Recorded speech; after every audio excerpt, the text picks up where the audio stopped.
ஆண்டவராகிய இயேசு கிறிஸ்துவின் நாமத்தில் உங்கள் யாவருக்கும் என் அன்பின் நல்வாழ்த்துக்கள். மீண்டுமாக ஒரு பிரசங்க பீடம் நிகழ்ச்சியிலே உங்கள் யாவரையும் சந்திப்பதில் கர்த்தருக்குள் நான் அதிக மகிழ்ச்சி அடைகிறேன். ஒவ்வொரு வாரமும் நம்மோடு கூட கர்த்தரும் இணைந்து இந்த நிகழ்ச்சியை நமக்கு ஆசீர்வாதமாக மாற்றி தருகிறார். நம்முடைய ஆராதனைகளுக்கு கர்த்தர் தம்முடைய அபிஷேகத்தினால் உயிர் கொடுத்து நம்முடைய ஜெபங்களை கவனித்து கேட்டு தம்முடைய வசனமாகிய அப்பத்தை நமக்கு ஒவ்வொரு வாரமும் பிட்டு கொடுத்து நம்முடைய ஆவிக்குரிய கண்களை அவர் திறந்து தம்மோடு கூட அவர் நாம் இன்னும் நெருங்கி வளரத்தக்கதாக இந்த நிகழ்ச்சியும் ஒரு ஊன்றுகோலாக ஒரு கருவியாக பயன்படுத்துவதிலே எனக்கு அதிக சந்தோஷம் உண்டு. வாரந்தோறும் கர்த்தர் நம்மோடு கூட இடைப்படுவதை மிக தெளிவாக இந்த நிகழ்ச்சியிலே நான் அறிய முடிகிறது. கர்த்தருடைய வார்த்தைகளை பேசும்போதும் சரி, ஜெபிக்கும் போதும் சரி, ஆராதிக்கும் போதும் சரி, தேவ பிரசன்னத்தை தெளிவாக என்னால் உணர முடிகிறது.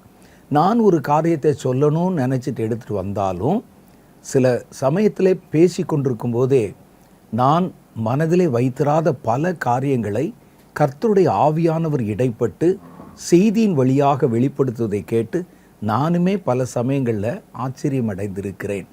கர்த்தர் நம்மோடு கூட இன்னும் இடைப்பட்டு நம்மை பரிபூரணத்தை நோக்கி நகர்த்த இந்த நிகழ்ச்சியை ஒரு கருவியாக பயன்படுத்துகிறார். நம்ம வாழ்கிற இந்த கடைசி காலத்தில் நீங்கள் தேவனுடைய சமூகத்தில் அதிகமாய் நெருங்கி சேரணும். இன்றைக்கி யூடியூப் வழியாக, செய்திகள் வழியாக நிறைய செய்திகள் நம்முடைய காதுகளுக்கு வந்து எட்டினாலும் நீங்கள் எல்லாவற்றையும் சோதித்து பார்த்து நலமானதை பிடித்து கொள்ளணும். இந்த கடைசி காலத்தில் நம்ம கர்த்தருடைய அன்பிலிருந்து, கர்த்தர் மேல் நாம் வைத்திருக்கிற விசுவாசத்திலிருந்து நம்மை வழி விலகி போக பண்ணுவதற்கு நிறைய தந்திரங்களை சாத்தான் வைத்திருக்கிறான். வெளி உலகத்திலிருந்து வருகிற தந்திரங்களை விட உள்ளுக்குள்ள தேவ ஜனங்களுக்குள்ள, கர்த்தருடைய ஊழியங்களுக்குள்ள, சபைகளுக்குள்ளே வரக்கூடிய தந்திரங்கள் தான் ரொம்ப விழிப்பாக கவனமாக நம்ம இருக்கணும். வெளி உலகத்தில் வருகிற பல பாதிப்புகள் இன்றைக்கி சபைக்குள்ளே நுழைஞ்சிருக்கிறத பார்க்குறோம்.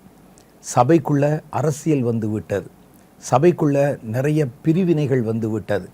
இதனால் எல்லாவற்றிலும் நீங்கள் எவ்வளவு செய்திகளை கேட்க நேர்ந்தாலும் எல்லாவற்றையும் சோதித்து பார்த்து நலமானதை பிடித்து கொள்ளத்தான் கடைசி கால ஆலோசனையாக கர்த்தர் நமக்கு சொல்லியிருக்கிறார். ஒரு செய்தியை கேட்டால் அதை நல்லா ஆராய்ஞ்சு பாருங்கள். நலமானது இருக்குதா அப்படின்னு பாருங்கள். எந்த செய்தி ஆரோக்கியமானது, உங்களை கர்த்தருக்குள்ளே இன்னும் நெருங்கி சேர பண்ணுகிற செய்திகள், கர்த்தரை குறித்து அறிந்து கொள்ளுகிற அறிவிலே உங்களை வளர்க்கிற செய்திகள், வெறுமனே உங்களை மாம்சத்தில் வெறும் உற்சாகப்படுத்துகிற செய்திகளை கூட இன்றைக்கி நிறைய ஜனங்கள் விரும்பி பார்க்குறாங்க. அவர்கள் எந்த காரியம் இல்லாமல் நம்ம சும்மா என்கரேஜ் பண்ணி பேசிகிட்டே இருப்பாங்க. உன்னை கர்த்தர் உயர்த்த போகிறார், இந்த வாரத்தில் நீங்கள் எதிர்பார்க்காத ஒரு செய்தி வரப்போகுது, இந்த வாரத்தில் தேவன் உங்களுக்கு ஒரு அபிஷேக வல்லமை தருவார், இந்த வாரத்தில் உங்களுடைய கடன் எல்லாம் அடைக்க உதவி செய்வார், இப்படின்னு கேட்கும்போது நமக்கு இந்த பாசிட்டிவாக நிறைய வார்த்தைகளை கேட்கும் பொழுது ஒரு சந்தோஷம் உண்டாகும். ஆனால் அது உண்மையான்னு பார்த்தா இல்லை. கர்த்தர் எந்த நேரத்தில் நமக்கு என்ன கொடுக்கணும்னு நினைக்கிறாரோ அவைகளை கர்த்தர் தம்முடைய வார்த்தைகள் மூலம் வெளிப்படுத்தணும். அதை அடைந்து கொள்வதற்கு ஒரு வாக்குத்தத்தம் இருந்தால் அதை அடைந்து கொள்வதற்கு நம்ம என்ன செய்யணுங்கிற காரியத்தையும் கற்றுக் கொடுக்கணும். அதை விட்டு சும்மா அந்த பாசிட்டிவான வார்த்தைகளை சொல்லிக்கொண்டே இருக்கிறதுனால அது நம்முடைய வாழ்க்கையில் நடக்கும் என்று எதிர்பார்ப்பதெல்லாம் அது நமக்கு முழுமையான ஒரு பலனை கொண்டு வராது. அதனால் நீங்கள் இப்படிப்பட்ட காரியங்களை, செய்திகளை மாத்திரமே ஒரு பொய்யான ஆறுதல், ஒரு போலியான ஒரு நம்பிக்கை, போலியான ஒரு உத்வேகம் அதை கொடுக்கும்போது கேட்குற நேரத்தில் நம்ம கொஞ்சம் ஆறுதல் இருக்க மாதிரி, சந்தோஷம் இருக்கிற மாதிரி தெரியும். ஆனால் அது முழுமையான விடுதலையை, உண்மையான விடுதலையை, நிரந்தரமான விடுதலையை நமக்கு பெற்றுத்தராது. அதனால் இன்றைக்கி சமூக வலைத்தளங்களிலே பல்வேறு விதமான செய்திகள் உலா வந்தாலும் நீங்கள் எல்லாவற்றையும் சோதித்து பார்த்து இந்த செய்தி கர்த்தரை குறித்து நான் அறிந்து கொள்ள, கர்த்தருக்குள்ளே நான் வளர, பலப்பட, இன்னும் பல வரும் காரியங்களை பற்றி தெரிந்து கொள்ள, நான் என்னை ஆயத்தப்படுத்தி கொள்ள, கர்த்தருடைய வருகையிலே காணப்படுவதற்கு என்னை நான் ஆயத்தமாக்கி கொள்ள பயன்படுகிறது அப்படின்னு தெரிஞ்சால் நீங்கள் இதை நல்லா கவனமாக கேட்கணும், அதன்படி நீங்கள் நடக்கணும். எல்லாவற்றுக்கு மேலே பிரதானமாக நான் சொல்லுகிறது என்னென்னா, நீங்கள் எங்கே தான் எத்தனை செய்திகளை சமூக வலைத்தளங்களும் கேட்டாலும் நீங்கள் உங்கள் சபை கூடி வருதலை விட்டு விடக்கூடாது. கடைசி காலத்தில் இது நடக்கும்னு சொல்லி நிருபங்களிலே நமக்கு சொல்லப்பட்டிருக்கிறது. சிலர் சபை கூடி வருதலை விட்டு விடுவதைப் போல நீங்கள் சபை கூடி வருதலை விட்டு விடாதிருங்கள். உங்களுக்குன்னு கர்த்தர் ஒரு சபை, ஒரு மேய்ப்பன், உங்களுக்கு உங்களை வளர்க்க கர்த்தருக்குள்ளே வழிநடத்த ஒரு மேய்ப்பனை கொடுத்திருக்கிறார். அவங்க மூலம் வரக்கூடிய செய்திகளை கவனிக்கணும். அதுலேயும் நல்ல சபையை தேர்ந்தெடுக்கணும். முதல்ல நீங்கள் அந்த சபை உங்களை குறித்து கவலைப்படுகிற சபையாக இருக்கணும். சில இடங்களில் நம்ம பார்த்துருக்கிறோம், சபையை குறித்து ஜனங்களை கவலைப்பட வச்சுருவாங்க. நமக்கு ஒரு கட்டடம் கட்டணும், நம்ம அழுது ஜெபம் பண்ணுவோம், நம்ம அடுத்து நமக்கு ஒரு பாஸ்டருக்கு ஒரு பெரிய வாகனம் வாங்கணும், அதை செய்யணும், இதை செய்யணும்.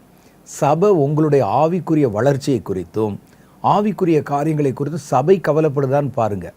நீங்கள் சபை குறித்து கவலைப்படணும், அது தப்பு இல்லை. ஆனால் உங்களை குறித்து சபை கவலைப்படுதா? உங்கள் போதகருக்கு உங்களுடைய வளர்ச்சியை குறித்த அக்கறை இருக்குதா? அவர் பேசுகிற செய்திகளை தேவனிடத்திலிருந்து பெற்று அல்லது அதை ஆராய்ந்து சொல்கிறாரா, அல்லது ஏதாவது நேரத்தை கடத்திட்டு போகலான்னு சொல்கிறாரா அப்படிங்கிறதெல்லாம் நீங்கள் பார்க்கணும். நிறைய நல்ல சபைகள், நல்ல ஊழியங்கள் இருக்கிறது, அதில் மறுப்பதற்கு எதுவும் இல்லை. ஆனால் குறையுள்ள நிறைய சபைகளும் இருக்கிறதையும் நம்ம மறுக்க முடியாது. அதனால் நல்லதை தேர்ந்தெடுக்கிறது உங்கள் கையில் இருக்குது. நீங்கள் இப்படி தேர்ந்தெடுத்துட்டா அந்த சபையிலே தொடர்ச்சியாக உங்களை ஈடுபடுத்தி கொள்ளுங்கள். வாரந்தோறும் ஆராதனைக்கு கண்டிப்பாக கடந்து போயிருங்க. ஏன்னா ஒரு சபை என்பது, உங்களை நடத்துகிற ஊழியர்கள் என்பது ஒரு ஃபேமிலி டாக்டர் மாதிரி. அவர்கள் என்ன செய்வாங்க, உங்களை குறித்த எல்லா விவரமும் அவங்களுக்கு தெரியும். நான் வாரந்தோறும் உங்களை ஆன்லைனில் சந்திக்கிறேன், ஆனால் உங்களை தனிப்பட்ட விதத்திலே எனக்கு தெரியாது. நாங்கள் இது வழியாக கொடுக்குற செய்தியெல்லாம் பொதுவான செய்திகள் தான். ஆனால் உங்களை நடத்துகிற போதகர் ஒரு ஃபேமிலி டாக்டர் மாதிரி. தொடர்ச்சியாக நான் ஒரு டாக்டரிடத்திலே தொடர்பு வைத்து கொள்ளும்போது, எனக்கு இதுக்கு முன்னால் என்ன பாதிப்பு வந்தது, அதுக்கு நான் என்ன மருந்து கொடுத்தேன், இவருக்கு அடிக்கடி என்ன வரும், இவருடைய ரத்தத்தில் என்ன, இதெல்லாமே என்னுடைய மெடிக்கல் ஹிஸ்ட்ரி முழுசும் அந்த டாக்டருக்கு தெரியும். அடுத்து ஏதாவது ஒரு பாதிப்பு வரும்போது நான் போனால், இதுக்கு முன்னால் இன்னென்ன மருந்துகள் கொடுத்துருக்குறோம், அதுக்கு ஏற்ற மாதிரி இப்போது இந்த மருந்தை கொடுக்கணும்னு அவங்களுக்கு தெரியும். அதனால் சில சமயங்களில் என்ன செய்வாங்க, ஸ்பெஷலிஸ்ட் இருப்பாங்க. நம்முடைய ஃபேமிலி டாக்டர் எல்லா துறைக்குமான மருத்துவராக இருக்க மாட்டார். அப்போ அவரே என்ன செய்வார், ரெக்கமெண்ட் பண்ணி இதை நீங்கள் ஐ டாக்டர்கிட்ட போய் பாருங்கள் அப்படின்னு சொல்லுவாங்க. அது மாதிரி அவரிடத்துல நாம் போகிறோம், நம்முடைய காரியங்களை தெரிந்து கொண்டு மறுபடியும் நம்முடைய ஃபேமிலி டாக்டரோடு தான் மற்ற தொடர்புகளை வச்சுருக்கிறோம். அது மாதிரி சமூக வலைத்தளங்களில் செய்திகளை கேளுங்க. நீங்கள் உங்களை வளர்த்து கொள்ளுங்கள். பல நல்ல செய்திகளை கவனித்து கேளுங்க. சபை கூடி வருதலை விட்டுறாதீங்க. ஏன்னா வெறும் செய்தி கேட்பது மாத்திரமல்ல சபை என்பது. சபை உங்களை குறித்து பாரப்படும், சபை உங்களுக்காக ஜெபிக்கும், உங்களுடைய ஆவிக்குரிய நிலை என்ன என்று தெரிந்து உங்களுக்கு நல்ல ஆலோசனைகளை தரும். அதற்காகத்தான் கர்த்தர் சபை என்ற அழைப்பை வைத்திருக்கிறார். நீங்கள் சபையை ஸ்கிப்பப் பண்ணிவிட்டு சர்ச்சுக்கே போக வேண்டாம், ஆன்லைன்லேயே எங்களுக்கு எல்லாம் கிடைத்து விடுகிறதுன்னு நீங்கள் இருந்தால் உங்களுடைய வளர்ச்சியிலே நிச்சயம் பலவீனங்கள் உண்டாகும். இதை நீங்கள் என்ன செய்யலாம், சபைக்கு போக முடியாதவங்க, ஆராதனைக்கு போக முடியல, சுகவீனமாக இருக்கிறேன் அல்லது வேறு வெளியூரில் தங்கி இருக்கிறேன் அப்படின்னா நீங்கள் இதை பயன்படுத்தி கொள்ளலாம். மற்றபடி நீங்கள் சபைக்கு போனீங்கன்னா சபை ஆராதனை விட்டு விடாமல் சாயந்தரம் அல்லது மத்தியானம் இந்த நிகழ்ச்சியை பாருங்கள். இந்த நம்முடைய பிரசங்க பீடம் நிகழ்ச்சி அதிகபட்சமாக வயதான பெரியவர்கள் சபைக்கு போக முடியாது, அவங்க வீட்டில் இருக்க வச்சுட்டு மற்றவங்க சர்ச்சுக்கு போயிடுவாங்க. இவர்களுக்கு அதற்கு மாற்றாக ஒரு செய்தி, ஒரு ஜெபம், ஒரு ஆராதனை கொடுக்க தான் இந்த நிகழ்ச்சியினுடைய நோக்கம். இதுவே முழுமையான ஒரு சபை அல்ல என்பதை நான் உங்களுக்கு வலியுறுத்தி சொல்ல விரும்புகிறேன். அதனால் எந்த காரணம் கொண்டும் கர்த்தருடைய பிள்ளைகளோட ஒரு ஐக்கியம், ஒரு நல்ல சபையிலே நம்ம இணைத்து கொள்ளுகிற அனுபவம் நம்மை ஆரோக்கியமுள்ள கிறிஸ்தவர்களாக மாற்றும் என்பதில் எந்த மாற்று கருத்தும் இல்லை. அதனால் சபை கூடி வருதலை விட்டு விடாதிருங்கள். சரி, இன்றைக்கும் நம்முடைய நிகழ்ச்சியிலே கர்த்தர் நல்ல ஒரு ஆராதனை நேரத்தை தந்திருக்கிறார், ஜெப நேரத்தை வைத்திருக்கிறார், நமக்கு ஆலோசனை தர ஒரு செய்தி வேளையும் கர்த்தர் வச்சிருக்கிறார். நம்ம மனப்பூர்வமாய் தேவனை ஆராதிக்கும் போது தெய்வீக பிரசன்னத்தை உணர்ந்து அவரோட பிரசன்னத்தை நம்ம அறிந்து கொள்ள ஒரு பெரு வாய்ப்பாக அமையும். நம்ம சில நிமிஷம் கர்த்தரை ஆராதிக்க போகிறோம். வாங்க ஆராதிக்கலாம்.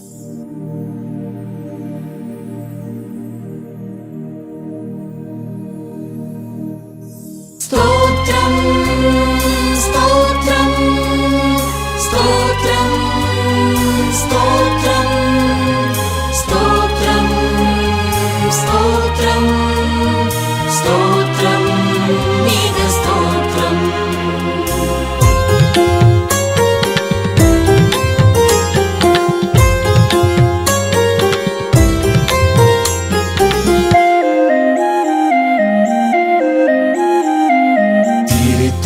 தேவா ஸ்தோத்ரம், திருத்துவ தேவா ஸ்தோத்ரம், திருத்துவ தேவா ஸ்தோத்ரம், திருத்துவ தேவா ஸ்தோத்ரம், கிருபையால் என்னை நிறைத்தவ ஸ்தோத்ரம், திருத்துவ தேவா ஸ்தோத்ரம், திருத்துவ தேவா ஸ்தோத்ரம்.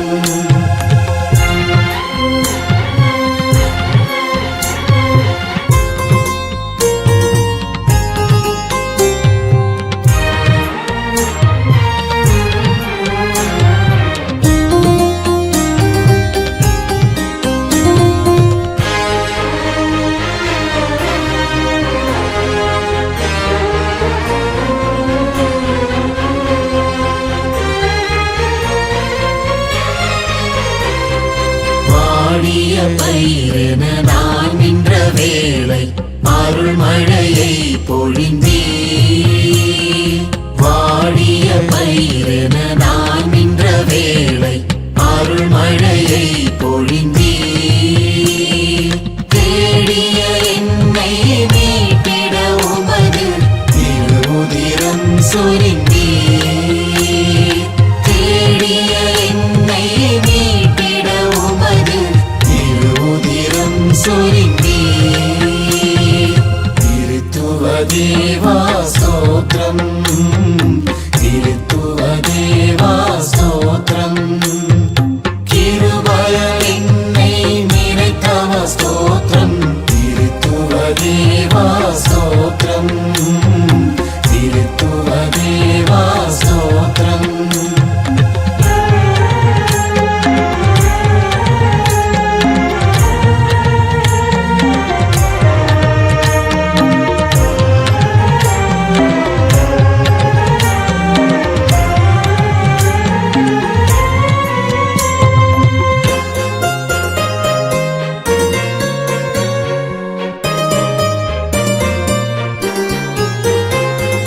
கருணையில் ஆழியின் ஆழத்தை கொண்ட நீர் கனிவுடன் என்னை அழைத்தீர். கருணையில் ஆழியின் ஆழத்தை கொண்ட நீர் கனிவுடன் என்னை அழைத்தீர். பணிவுடன் உமது மலரடி தொழுது படைக்கின்றேன் ஸ்தோத்திரம். பணிவுடன் உமது மலரடி தொழுது படைக்கின்றேன் ஸ்தோத்திரம்.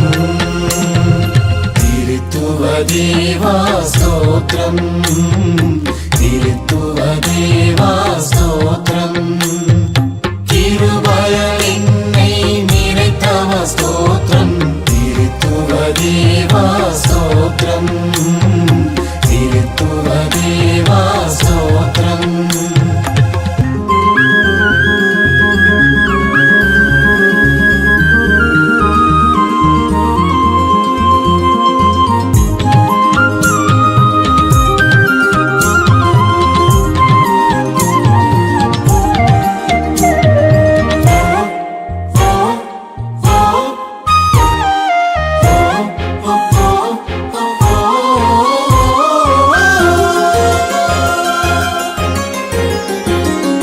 தந்தையை போல பாசமாய் என்னை தோள்களில் நீர் சுமந்தீர்.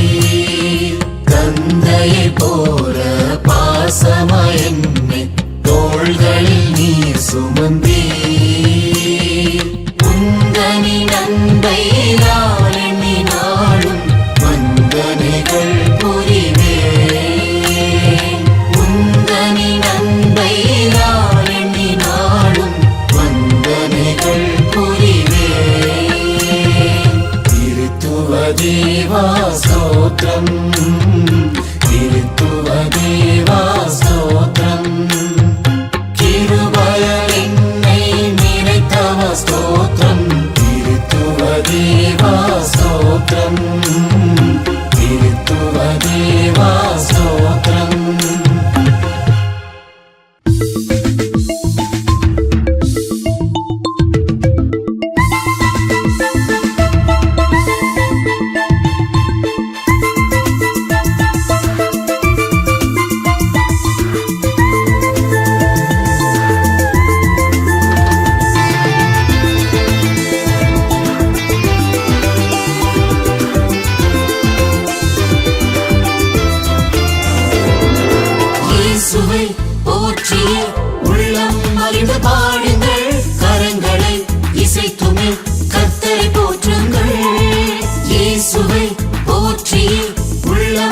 மகிழ்ந்து பாடுங்கள், கரங்களை இசைத்துமே கர்த்தரை போற்றுங்கள். அல்லேலூயா, அல்லேலூயா, அல்லேலூயா. ஸ்தோத்திர பலியிடுங்கள், இயேசுவை போற்றி உள்ளம் மகிழ்ந்து பாடுங்கள், கரங்களை இசைத்துமே கர்த்தரை போற்றுங்கள்.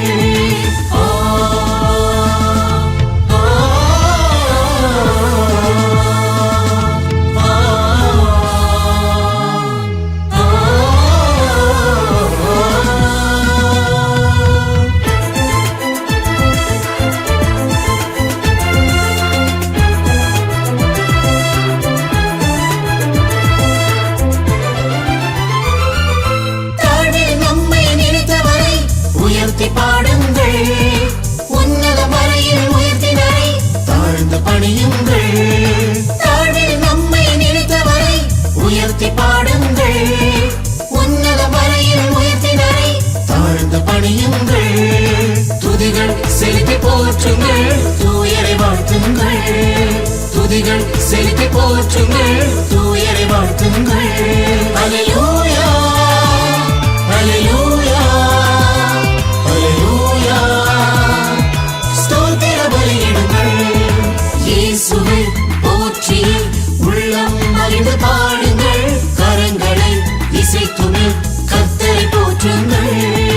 இயேசுவை போற்றி உள்ளம் மகிழ்ந்து பாடுங்கள், கரங்களை இசைத்துமே கர்த்தரை போற்றுங்கள்.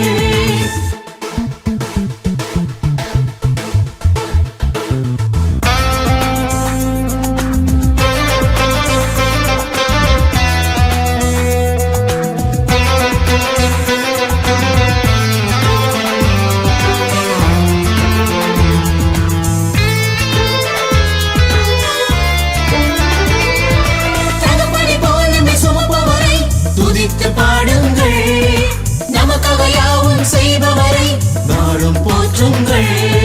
தகப்பனை போல் நம்மை சுமப்பவரை துதித்து பாடுங்கள், நமக்காக யாவும் செய்பவரை நாளும் போற்றுங்கள். புதிய பாடை பாடியே புனிதரை வாழ்த்துங்கள், புதிய பாடை பாடியே புனிதரை வாழ்த்துங்கள். அல்லேலூயா, அல்லேலூயா, அல்லேலூயா. ஸ்தோத்திர பலியிடுங்கள், இயேசுவை போற்றி உள்ளம் மகிழ்ந்து பாடுங்கள், கரங்களை இசைத்துமே கர்த்தரை போற்றுங்கள். இயேசுவை போற்றி உள்ளம் மகிழ்ந்து பாடுங்கள், கரங்களை இசைத்துமே கர்த்தரை போற்றுங்கள்.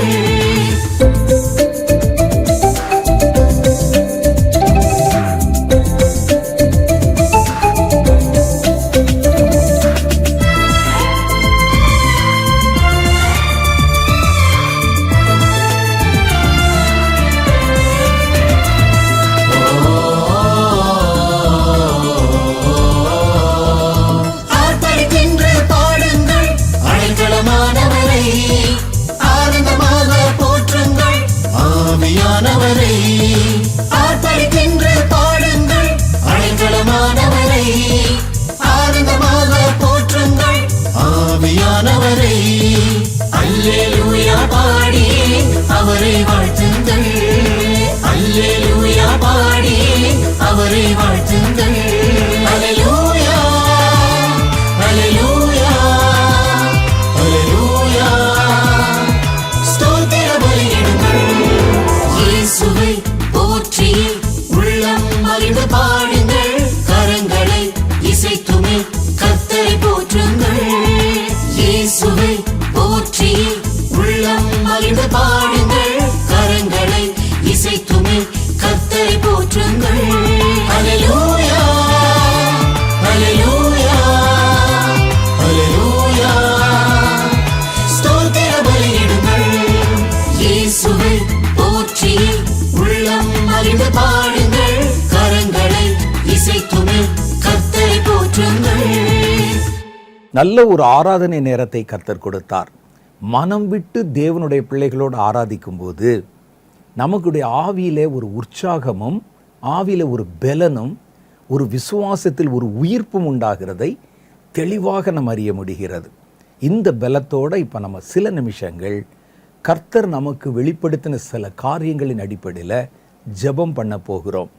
தேவ சமூகத்தில் கர்த்தருடைய பிள்ளைகளாக நாங்கள் காத்திருந்த நேரங்களில் தேசத்தில் உண்டாக போகிற காரியங்கள், தேசத்தில் உண்டாக போகிற சில முக்கியமான நிகழ்வுகள், ஆபத்துகள் போன்றவைகளை கர்த்தர் எச்சரித்து பேசியிருக்கிறார்.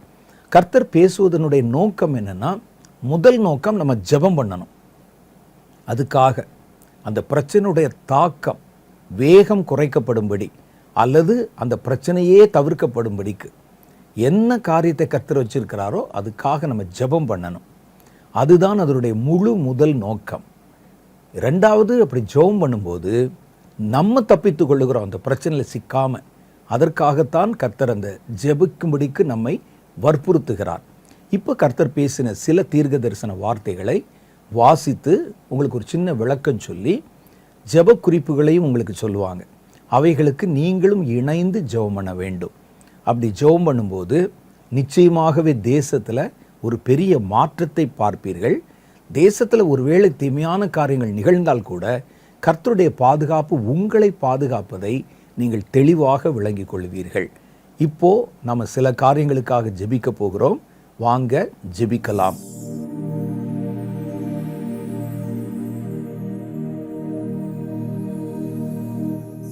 Praise the Lord. இந்த நாளில் நம்ம எல்லாரும் இணைந்து நம்முடைய தேசத்திற்காக மன்றாடி ஜெபிக்க போகிறோம். உலகம் தோன்றினதுல இருந்து பருவநிலை மாற்றங்கள் தொடர்ந்து நடந்து கொண்டே தான் இருக்கு. ஆனா எப்போதும் இல்லாத அளவுக்கு இப்போ நம்ம எப்படி இருக்கு அப்படின்னு பார்த்தா, வெப்பநிலை ரொம்பவுமே அதிகரித்து கொண்டே வருகிறத நம்ம பார்க்கிறோம். இந்தியாவில் வெப்ப அலைகள், அதாவது இந்த ஹீட் வேவ்ஸ் ரொம்ப அதிகமாக கூடிட்டே வர்றதற்கும் மழை தாமதமாக இருக்கிறதற்கும் காரணம் என்ன அப்படின்னு சொல்லி பார்த்தா, அதற்கு பின்னணியில் ஒரு முக்கியமான காரணம் சொல்லப்படுது. விவசாயத்துல இருந்து மனிதர்களுடைய உடல்நிலை வரைக்கும் பாதிப்பை ஏற்படுத்தி வருகிற இந்த எல்னினோ மாற்றத்தினால ஏற்படுகிற பாதிப்புகள் தான் அப்படின்னு சொல்லி சொல்லப்படுது. இந்த எல்னினோ பாதிப்புகள் தான் இது எல்லாத்துக்குமே காரணமாக இருக்கு அப்படின்னு சொல்லி சொல்றாங்க. உலக நாடுகளை அச்சுறுத்தி கொண்டிருக்கிற இந்த எல்னினோ காலநிலை மாற்றத்தினால ஏற்படுகிற பாதிப்புகளை குறித்து நம்ம தெளிவாக அறிந்து கொண்டு அதற்காக மன்றாடி ஜெபிக்க போகிறோம். வரலாற்றிலேயே உலகத்துல மிகவும் வெப்பமான ஆண்டுகள்ல ஒன்றாக இப்போ 2025 இந்த 2026 ஆண்டுகள் பதிவாகி இருக்கு. உலக கடல்களினுடைய மேல் பரப்பு வெப்பத்தினால தொடர்ந்து அதிகமாக இருக்கு. பல பகுதிகளில் இது நிமித்தமாக மரைன் ஹீட் வேவ்ஸ் ஏற்பட்டிருக்கு அப்படின்னு சொல்லி சொல்லப்படுது. இதை பத்தி நம்ம நல்லா தெரிந்து கொள்ளணும் அப்படின்னு சொன்னா, பசிபிக் ஓஷனுடைய மேல எப்பவுமே ஒரு பலமான காற்று வீசிட்டே இருக்கும். அந்த சூடான நீரை அந்த காற்று வீசுதுன்னு சொன்னேன்ல, அது என்ன செய்யுது அப்படின்னு பார்த்தா, அந்த பசிபிக் ஓஷன் மேல சூடான நீரை ஏசியா மற்றும் ஆஸ்திரேலியா பகுதிகளில் தள்ளிரும். அந்த காற்று அதை செய்யும். அதே போல இந்த குளிர்ந்த நீரை தென் அமெரிக்கா பக்கத்துல அதை அப்படி புஷ் பண்ணி தள்ளுது. இதுதான் வழக்கமாக நடந்து வருகிற ஒரு நிகழ்வாக சொல்லப்படுது. இந்த சமநிலையான நீரோட்டங்கள் தான் உலகத்துல காணப்படுகிற இந்த சீதோஷ்ண நிலையையும் பருவ காலங்களுடைய சுழற்சி, அதாவது சீசனல் சைக்கிள்ஸையும் கட்டுப்படுத்துது அப்படின்னு சொல்லி சொல்றாங்க. ஆனா இந்த இயற்கையில ஒரு ட்வின்ஸ் இருக்காங்க. அவங்களோட பேர் என்ன அப்படின்னு பார்த்தா எல்னினோ மற்றும் லானினா அப்படின்னு சொல்லி சொல்லப்படுது. இந்த 2 பேருமே ஜஸ்ட் ஆப்போசிட்டான கேரக்டர்ஸ் உள்ளவங்க. இந்த 2ம் தான் உலகத்தினுடைய கால நிலைகளை மாற்றும் நிகழ்வுகள் அப்படின்னு சொல்லி சொல்லப்படுது. இது கடலினுடைய வெப்ப அலைகளை மாற்றும் தன்மை கொண்டதாக சொல்லப்படுது.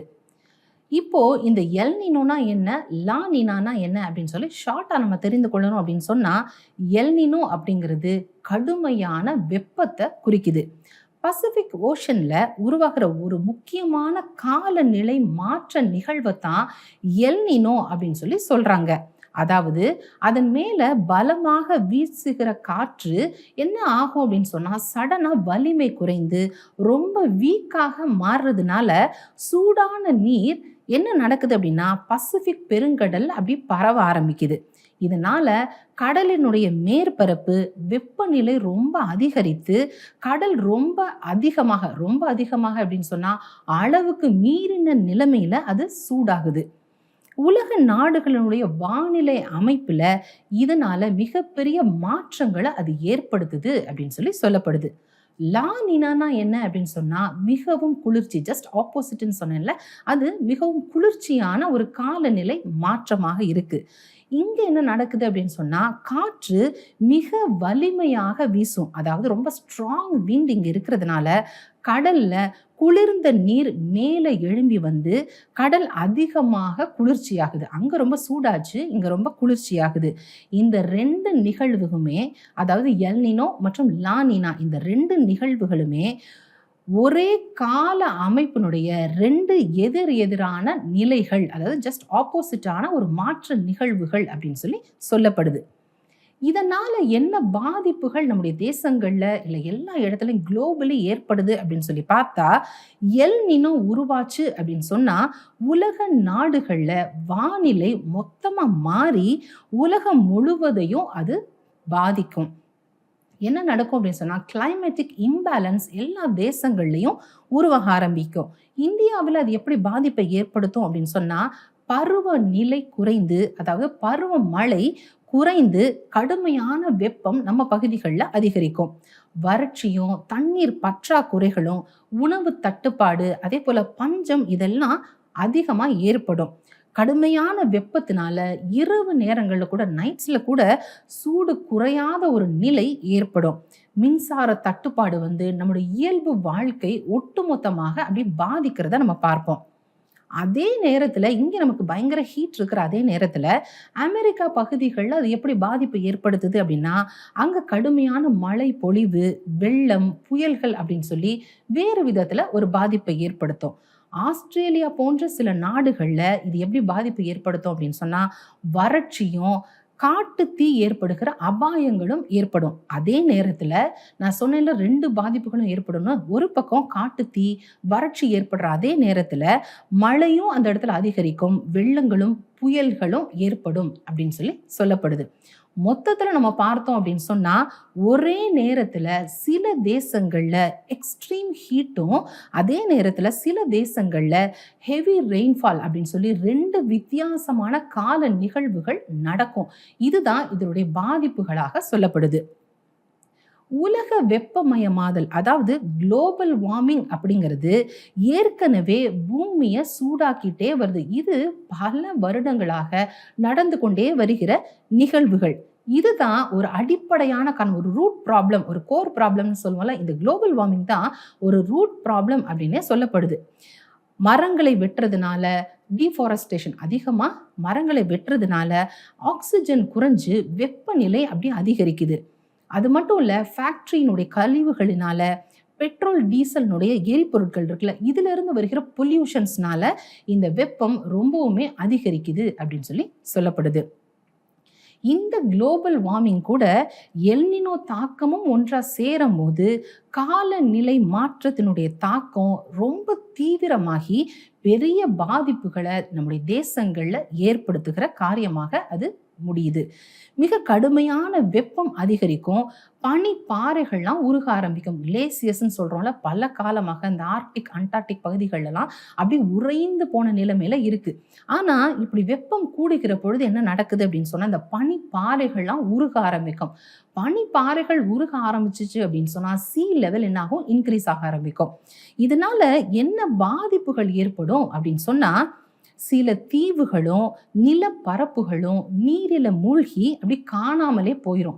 ஏன்னா கடற்கரை ஓரத்துல இருக்கிற சில பகுதிகள், கிராமங்கள் அதெல்லாம் என்ன செய்யணும், தண்ணிக்குள்ள மூழ்கி போய் காணாமலே போயிடும். மட்டுமல்ல, நாடுகளினுடைய எல்லைகள் அப்படியே குறுக ஆரம்பிச்சு ஜியோகிராபிக்கல் சேஞ்சஸ் ஏற்படும். அப்படின்னா என்ன அப்படின்னு சொன்னா நம்ம ஏற்கனவே இப்போ ஒரு ஃபாலோ பண்றோம்ல ஒரு மேப், அந்த மேப்பே நிறைய மாற்றங்களை ஏற்படுத்த வேண்டியது வரும். ஏன்னா நிறைய தேசங்களும் கடற்கரையோர கிராமங்களும் அப்படி காணாமலே அழிந்து போகும் அப்படிங்கிறதுனால. இது மட்டும் இல்ல, இன்னும் என்னென்னலாம் பாதிப்புகளை இந்த ஹீட் ஏற்படுத்தும், எக்ஸ்ட்ரீம் ஹீட் ஏற்படுத்தும் அப்படின்னு பார்த்தா வெடிப்பொருட்களை தயாரிக்கிற மற்றும் அணு ஆயுத கிடங்குகள் இருக்குல்ல, இந்த இடங்கள்லாம் திடீர்னு சொல்லி தீப்பிடிக்க ஆரம்பிக்கும். வியாதிகள் அதிக அளவுல பரவி பல மரணங்களை ஏற்படுத்தும். மட்டும் இல்ல, இயற்கையில பல பேரழிவுகளையும் நம்ம சந்திக்க வேண்டியது வரும் அப்படின்னு சொல்லி இதனுடைய பாதிப்புகளினுடைய லிஸ்ட் அப்படி கூடிக்கொண்டே வர்றதை நம்ம பார்க்கிறோம். கடந்த 2014 மற்றும் 2015 இந்த காலகட்டங்கள்ல ஏற்பட்ட எல்னினோ தாக்கத்தின் போது என்ன நடந்துச்சு அப்படின்னு சொல்லி பார்த்தா, இந்தியாவில் பல மாநிலங்கள்ல மாவட்டங்கள்ல கடுமையான வெப்பம் பதிவானது. இதுதான் அந்த வருடங்கள்ல நம்ம பார்த்தது. இதனால மக்கள் நீர் இழப்பினால சோர்வுகள், உடல்நல குறைவுகள் போன்ற பல பிரச்சனைகளை சந்திச்சாங்க. அவங்க மக்கள் வளர்த்து கொண்டு வருகிற கேட்டல்ஸர்கள், கால்நடைகள் இதெல்லாம் அந்த எக்ஸ்ட்ரீம் ஹீட்னால மரித்து போய் மக்களுடைய வாழ்வாதாரம் மிகப்பெரிய பாதிப்புக்குள்ளானதை நம்ம பார்த்தோம். நிறைய நீர் தேக்கங்கள் எல்லாம் வற்றி போச்சு. பாண்ட்ஸு, அதே போல லேக்ஸ், இதெல்லாம் தண்ணீர் வற்றி போக ஆரம்பிச்சிச்சு. இதனால குடிநீர் தட்டுப்பாடு ஏற்பட்டு மக்கள் எல்லாம் ரொம்ப அவதிப்பட்டதை நம்ம பார்த்தோம். கடற்கரையில திரளான மீன்கள் செத்து கரை ஒதுங்கி போனதையும் கேள்விப்பட்டோம்.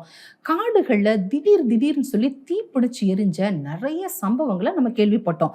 இதனால என்ன பாதிப்புகளை சந்திக்க வேண்டியது வந்துச்சு அப்படின்னு பார்த்தா, புகை மூட்டம் தேசங்களுக்குள்ள, ஊர்களுக்குள்ள பரவுறதுனால மூச்சு திணறல்கள் ஏற்பட்டு சுவாச பிரச்சனைகளால மிகப்பெரிய அளவுல பாதிப்பை சந்திச்சாங்க அப்படின்னு சொல்லி நம்ம பார்த்தோம்.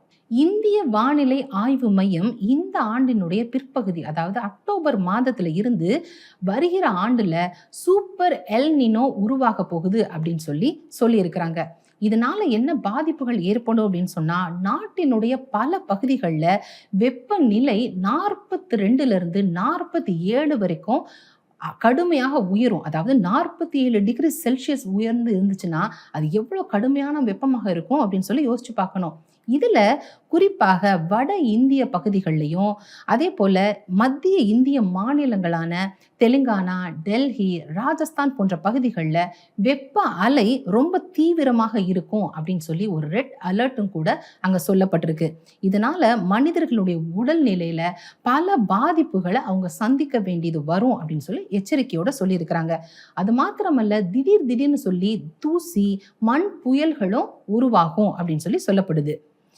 சரீர பாதிப்புகளாக என்னென்னலாம் இருக்கும் அப்படின்னு சொல்லி நம்ம தெரிந்து கொள்ளணும்னா, நீர் இழப்பு, உடல் சோர்வு, இரத்த அழுத்த மாற்றம், அதே போல இதய நோய் ஏற்படுகிற அபாயம், முக்கியமாக ஹீட் ஸ்ட்ரோக்ஸ், இது போன்ற உயிருக்கு ஆபத்தான நிலைகள் உருவாக வாய்ப்பு இருக்கு அப்படின்னு சொல்லப்படுது.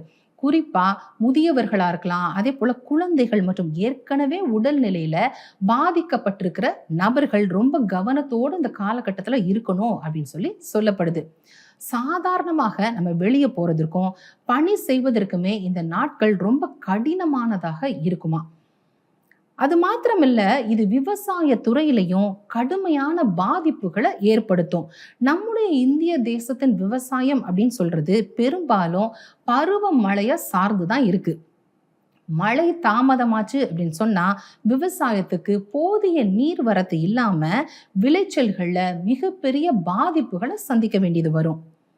இது மாத்திரமல்ல, உணவு பொருட்களினுடைய விலையும் ரொம்ப அதிக அளவுல அதிகரிக்கும்.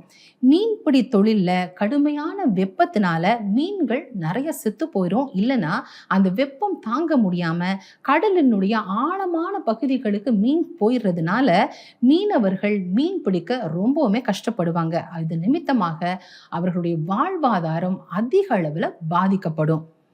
இந்தியாவினுடைய சில பகுதிகளில், குறிப்பா நம்ம சொல்லணும் அப்படின்னு சொன்னா அசாம், நாகாலாந்து, மணிப்பூர் போன்ற இந்த பகுதிகளில் கடுமையான மழை பொழிவினால வெள்ளம், அதே போல நிலச்சரிவுகள், உடைமைகள், வீடுகளும் பாதிக்கப்பட்டு பல இழப்புகளை அவங்க சந்திப்பாங்க அப்படின்னு சொல்லப்படுது.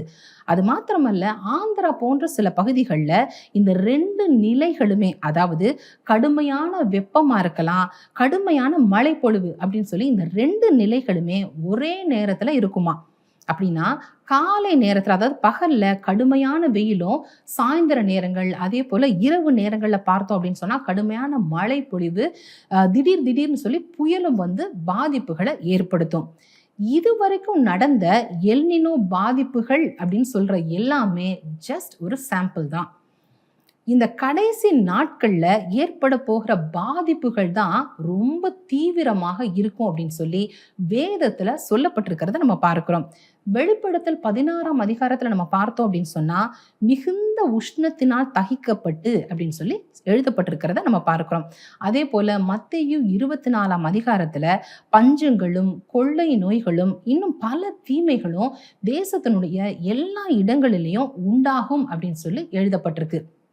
அது மாத்திரமல்ல, சமுத்திரங்கள்ல மாற்றம் வந்து தீவுகள்ல பல தீவுகள் காணாம போகும். அதாவது பல தீவுகள் தண்ணீருக்குள்ள மூழ்கி காணாமலே போயிரும் அப்படின்னு சொல்லியும், சமுத்திரத்தை தொழிலாக கொண்டிருக்கிறவர்களும் கடலோரத்துல இருப்பவர்களுக்கும் ஆபத்து வரப்போகுது, மக்களினுடைய வாழ்வாதாரம் பாதிக்கப்பட்டு கையேந்தும் காலம் வரப்போகுது அப்படின்னு சொல்லி கர்த்தர் எச்சரித்து சொல்லி இருக்கிறார்.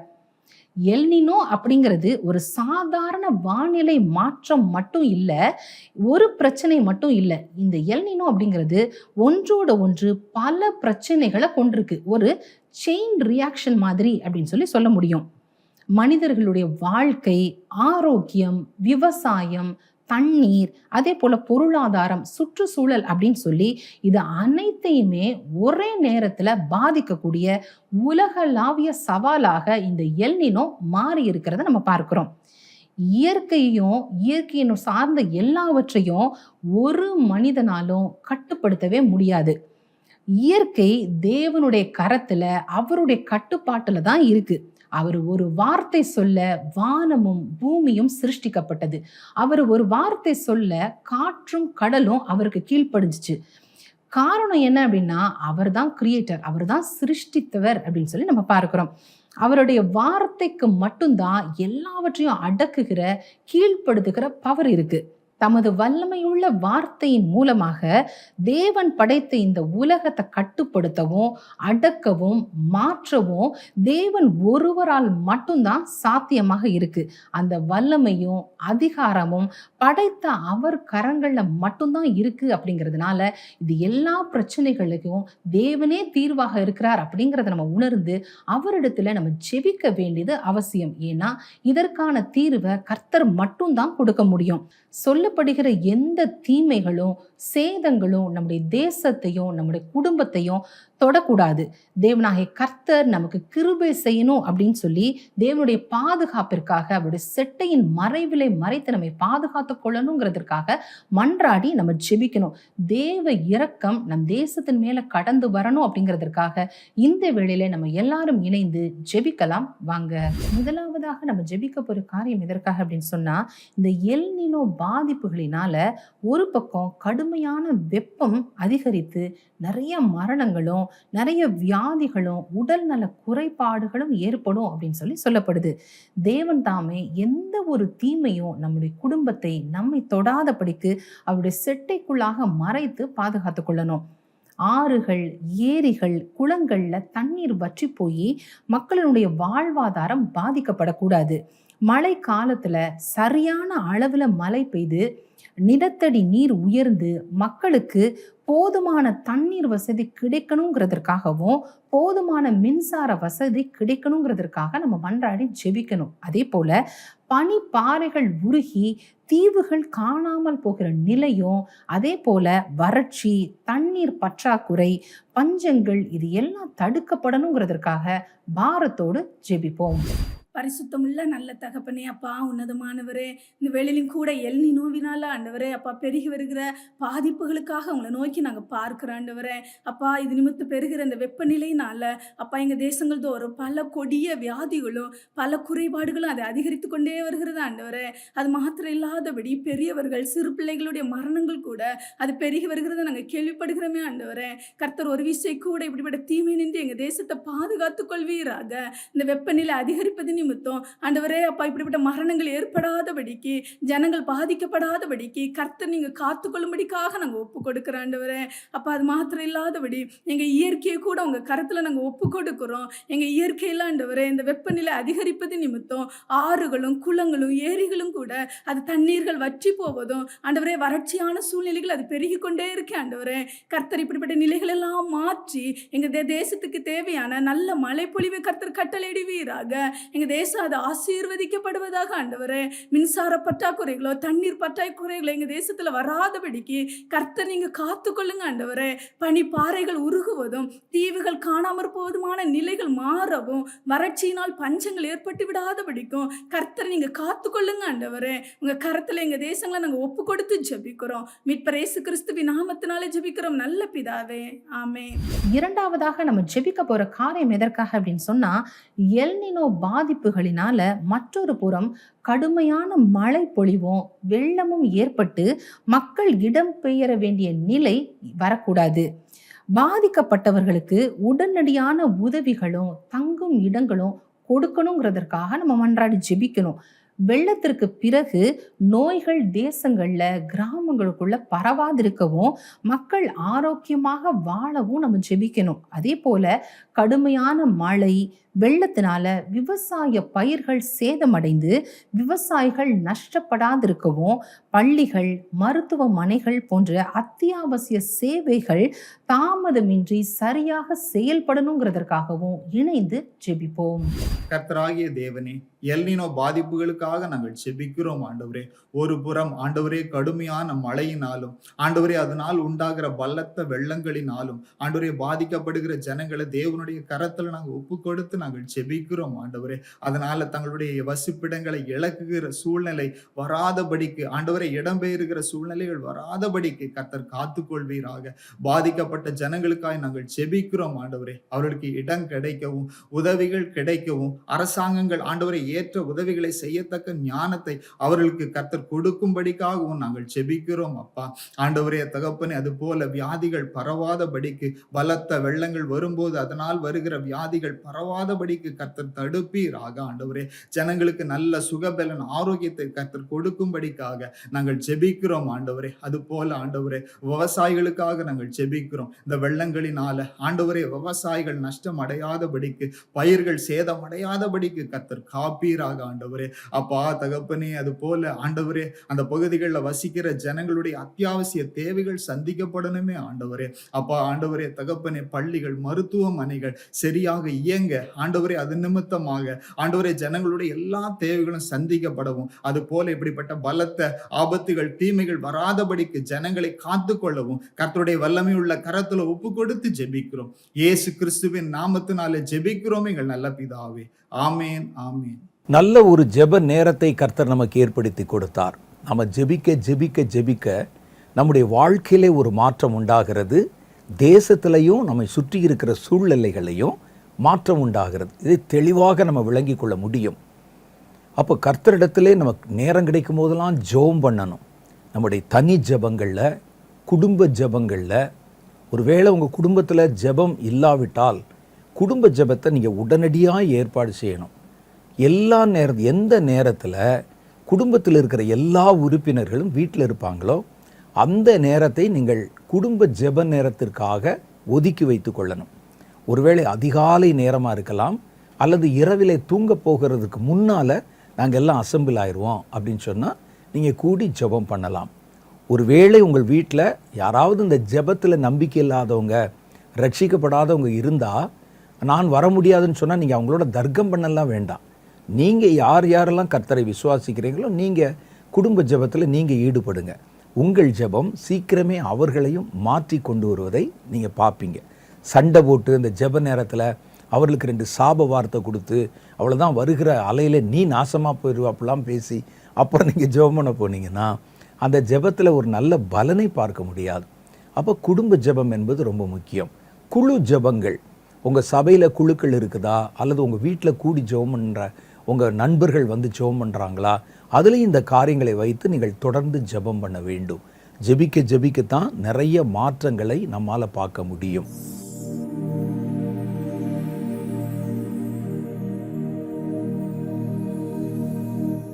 இப்போ அடுத்து ஒரு முக்கியமான காரியத்தை நான் உங்களுக்கு சொல்லிக்கொள்ள விரும்புகிறேன்.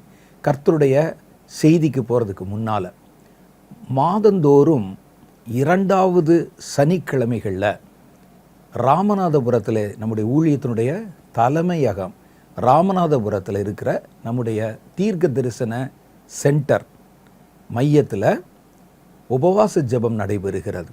காலையில் 9:30 மணிக்கு ஆரம்பித்து மாலை 3 மணி வரைக்கும் அது நடைபெறுகிறது. தேசத்தினுடைய பல பகுதிகளிலிருந்து, ஆந்திராவிலிருந்து, கர்நாடகாவிலிருந்து, கேரளாவிலிருந்து, சில சமயங்களில் வட இந்தியாவில் இருந்து கூட நிறைய பேர் இந்த கூட்டங்களில் கலந்து கொள்ளுகிறார்கள். தமிழ்நாட்டிலிருந்தும் நிறைய பேர் சபை பாகுபாடு இல்லாமல் வந்து கலந்து கொள்ளுகிறார்கள். இந்த உபவாச ஜெபம் முழுக்க முழுக்க தீர்க்க தரிசன உபவாச ஜெபம். கர்த்தர் பேசின தீர்க்க தரிசனங்கள், அப்புறம் தீர்க்க தரிசன அனுபவம் உள்ள தேவனுடைய பிள்ளைகள் நல்ல ஆவியில் நிறைஞ்சு கர்த்தர் பேசுகிறதை கேட்பதற்காக வைத்திருக்கக்கூடிய விசேஷமான ஜெப கொடுகை தான் இது. இந்த கூட்டத்தில் வந்து ஹீலிங் ப்ரேயரோ மற்ற காரியங்கள் ஆசீர்வதிங்க தலையில் கை வச்சு அதுக்கெல்லாம் கிடையாது. நல்ல தீர்க்க தரிசன அனுபவம் உள்ளவர்கள் கடைசி காலத்தில் கர்த்தர் பேசுகிறதை விளங்கி கொண்டு அதற்கு ஜெபிக்க முன் வருகிற தேவனுடைய பிள்ளைகளுக்கு மாத்திரம்தான் இந்த கூட்டத்தில் கலந்து கொள்ள நம்ம அனுமதி கொடுக்கிறோம். இது முழுக்க முழுக்க கர்த்தருடைய வேதத்தில் சொல்லப்பட்ட தீர்க்க தரிசனங்கள், தீர்க்க தரிசன அபிஷேகம் பற்றின செய்திகள், இனி கர்த்தர் நடக்கும் என்று சொன்ன தீர்க்க தரிசன வார்த்தைகளுடைய விளக்கங்கள், ஜெபங்கள், காத்திருந்து கர்த்தரிடத்தில் தீர்க்க தரிசன அனுபவங்களை பெற்றுக்கொள்ளுகிற காரியங்கள், இதுக்கு தான் விசேஷமாக அந்த கூட்டம் நடத்தப்படுகிறது. நீங்களும் தீர்க்க தரிசன வரம் பெற்றவர்கள், கர்த்தர் என்கிட்ட சொப்பனத்தில் பேசுகிறாரு, தரிசனத்தில் பேசுகிறாரு, நான் மேலதிகமாய் சில விவரங்களை தெரிந்து கொள்ள வேண்டும், எனக்கு இது வரைக்கும் அப்படி ஒரு கூட்டம் நடத்தப்படுவதே தெரியாது அப்படின்னு நீங்கள் நினைப்பீங்கன்னா, நீங்களும் ஒரு முறை அந்த கூட்டத்தில் வந்து கலந்து கொள்வது உங்களுக்கு நல்ல பலனை கொடுக்கும். இப்போ நமக்கு ஏற்கனவே அதில் முன்பதிவு செய்தவர்கள் இந்த கூட்டத்தில் கலந்து கொள்ளுகிறார்கள். நீங்கள் இந்த கூட்டத்தில் கலந்து கொள்ளணும்னா திடீர்னு வந்து இறங்கிட முடியாது. இதில் நீங்கள் தொடர்பு கொள்ள வேண்டிய எண்கள், முகவரிகள் உங்களுக்கு சொல்லப்பட்டிருக்கும். இதில் நீங்கள் முதல்ல ஃபோன் பண்ணி, இந்த மாதம் நான் அந்த கூட்டத்தில் கலந்து கொள்ள விரும்புகிறேன், நான் வரலாமா அப்படின்னு கேட்டு உங்களுடைய பெயர்களை முன்பதிவு செய்து கொண்டு நீங்கள் வரலாம் என்றவர்கள் அனுமதி கொடுத்த பிறகு தான் நீங்கள் அங்கே வர முடியும். காரணம் என்னன்னு கேட்டால், நம்ம மேலே வச்சிருக்கிற அந்த தீர்க்க தரிசன மையம் என்பது நிறைய 10,000 பேர் 15,000 பேர் உட்கார்ற மாதிரி பெரிய இடமெல்லாம் கிடையாது. ரொம்ப நெருக்கி அடித்து உட்கார்ந்தா ஒரு 1000 பேர் உட்காரலாம். நாங்கள் அதில் நல்லா பார்த்து நல்ல அவருடைய ஒரே நோக்கமாக கர்த்தருடைய வார்த்தைகளை, தீர்க்க தரிசனங்களை குறித்து கவலைப்படுகிறவர்களை மாத்திரம்தான் அந்த கூட்டத்தில் அனுமதிக்கிறோம். அதனால் உங்களுக்கு இப்படிப்பட்ட காரியங்களை தெரிந்து கொள்ள வேண்டும் என்று விரும்பினால், நீங்கள் மாதத்தில் 2வது சனிக்கிழமைகளிலே நடத்தப்படும் உபவாச கூட்டத்தில் கலந்து கொள்வது உங்களுக்கு நல்ல பிரயோஜனத்தை உண்டு பண்ணும். நீங்கள் ஒரு முறை முயற்சி செய்து பாருங்கள். கூட்டம் நடத்தப்படுகிற ராமநாதபுரம் என்பது இந்தியாவில் மிக முக்கியமான இந்துக்களுடைய புனித நகரம் என்று சொல்லக்கூடிய ராமேஸ்வரம், அந்த தீவுக்கு போகிற வழியில் ராமநாதபுரம் இருக்கிறது. அதை தாண்டி தான் நீங்கள் அங்கே போக முடியும். ராமநாதபுரம் என்பது இந்த மாவட்டத்தினுடைய ஹெட் குவார்ட்டர்ஸ். அந்த மாவட்டத்துக்குள்ளே தான் அந்த ராமேஸ்வரம் தீவு இருக்கிறது. எல்லா ஊர்களிலிருந்து வருவதற்கு ட்ரெயின் வசதி இருக்கிறது, பஸ் வசதி இருக்குது. அதனால் நீங்கள் ஒரு முறை அதை பயன்படுத்தி பாருங்கள், பயனுள்ளதாக இருக்கும். இந்த கூட்டம் இந்த வருஷத்தில் சில இந்த எலெக்ஷன் நேரம் இதெல்லாம் வந்ததுனால சில மாதங்கள், ஒரு 2 மாதம் 3 மாதம் இந்த 2வது சனிக்கிழமைகளில் நடத்தப்படாமல் 3, 4 ஆகிய சனிக்கிழமைகளுக்கு அது கடந்து போனது. ஆனால் இனிமே அப்படி இல்லாமல் இனி வருகிற மாதங்களில் இது தொடர்ந்து எல்லா 2வது சனிக்கிழமைகளில் தான் நடத்தப்படும் அப்படிங்கிறத நான் உங்களுக்கு இதன் மூலம் தெரிவித்து கொள்ள விரும்புகிறேன். போன முறை பார்த்திங்கன்னா எலெக்ஷனுடைய பரபரப்பு, அவங்க ட்ராவல் பண்ணுறதுல சிக்கல், ஒருவேளை முன்னாலே வந்து தங்குறவங்களுக்கு இடம் கிடைப்பதற்கு உண்டான காரியங்கள், இந்த பரபரப்பினால் கொஞ்சம் முன்ன பின்ன அதனுடைய வாரங்கள் மாற்றி அமைக்கப்பட்டது. இனி அந்த மாதிரி காரியங்கள் வராமல் இனி வருகிற எல்லா மாதத்துலேயும் 2வது சனிக்கிழமைகளில் கண்டிப்பாக அந்த கூட்டம் நடத்தப்படும். அதே மாதிரி நம்முடைய தீர்க்க தரிசனங்களை விளங்கி கொள்ள நம்முடைய தீர்க்க தரிசன உலகம் என்ற நிகழ்ச்சியை ஒவ்வொரு வாரமும் வெள்ளிக்கிழமை தோறும் இரவு 9 மணியிலிருந்து 9:30 மணி வரைக்கும் ஒளிபரப்பு செய்கிறோம். அந்த நிகழ்ச்சியை நீங்கள் பார்ப்பது தீர்க்க தரிசனங்களோடு நீங்கள் உங்களை இணைத்து கொள்ளவும், கர்த்தருடைய வார்த்தைகளை விளங்கி கொள்ளவும் உங்களை வழிநடத்தும். மறந்துடாதீங்க, ஒவ்வொரு வெள்ளிக்கிழமையும் இரவு 9லிருந்து 9:30 மணி வரைக்கும் தீர்க்க தரிசன உலகம், தீர்க்க தரிசனங்களை குறித்த பல செய்திகளும் விளக்கங்களும் அதில் சொல்லப்படுகிறது.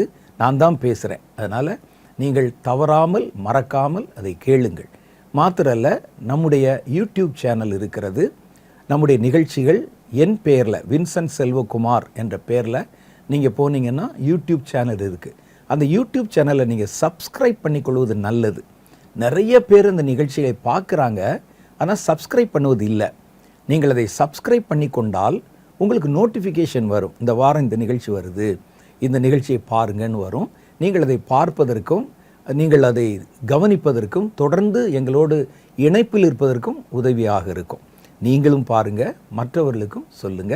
கர்த்தர் உங்களை ஆசீர்வதிப்பார்.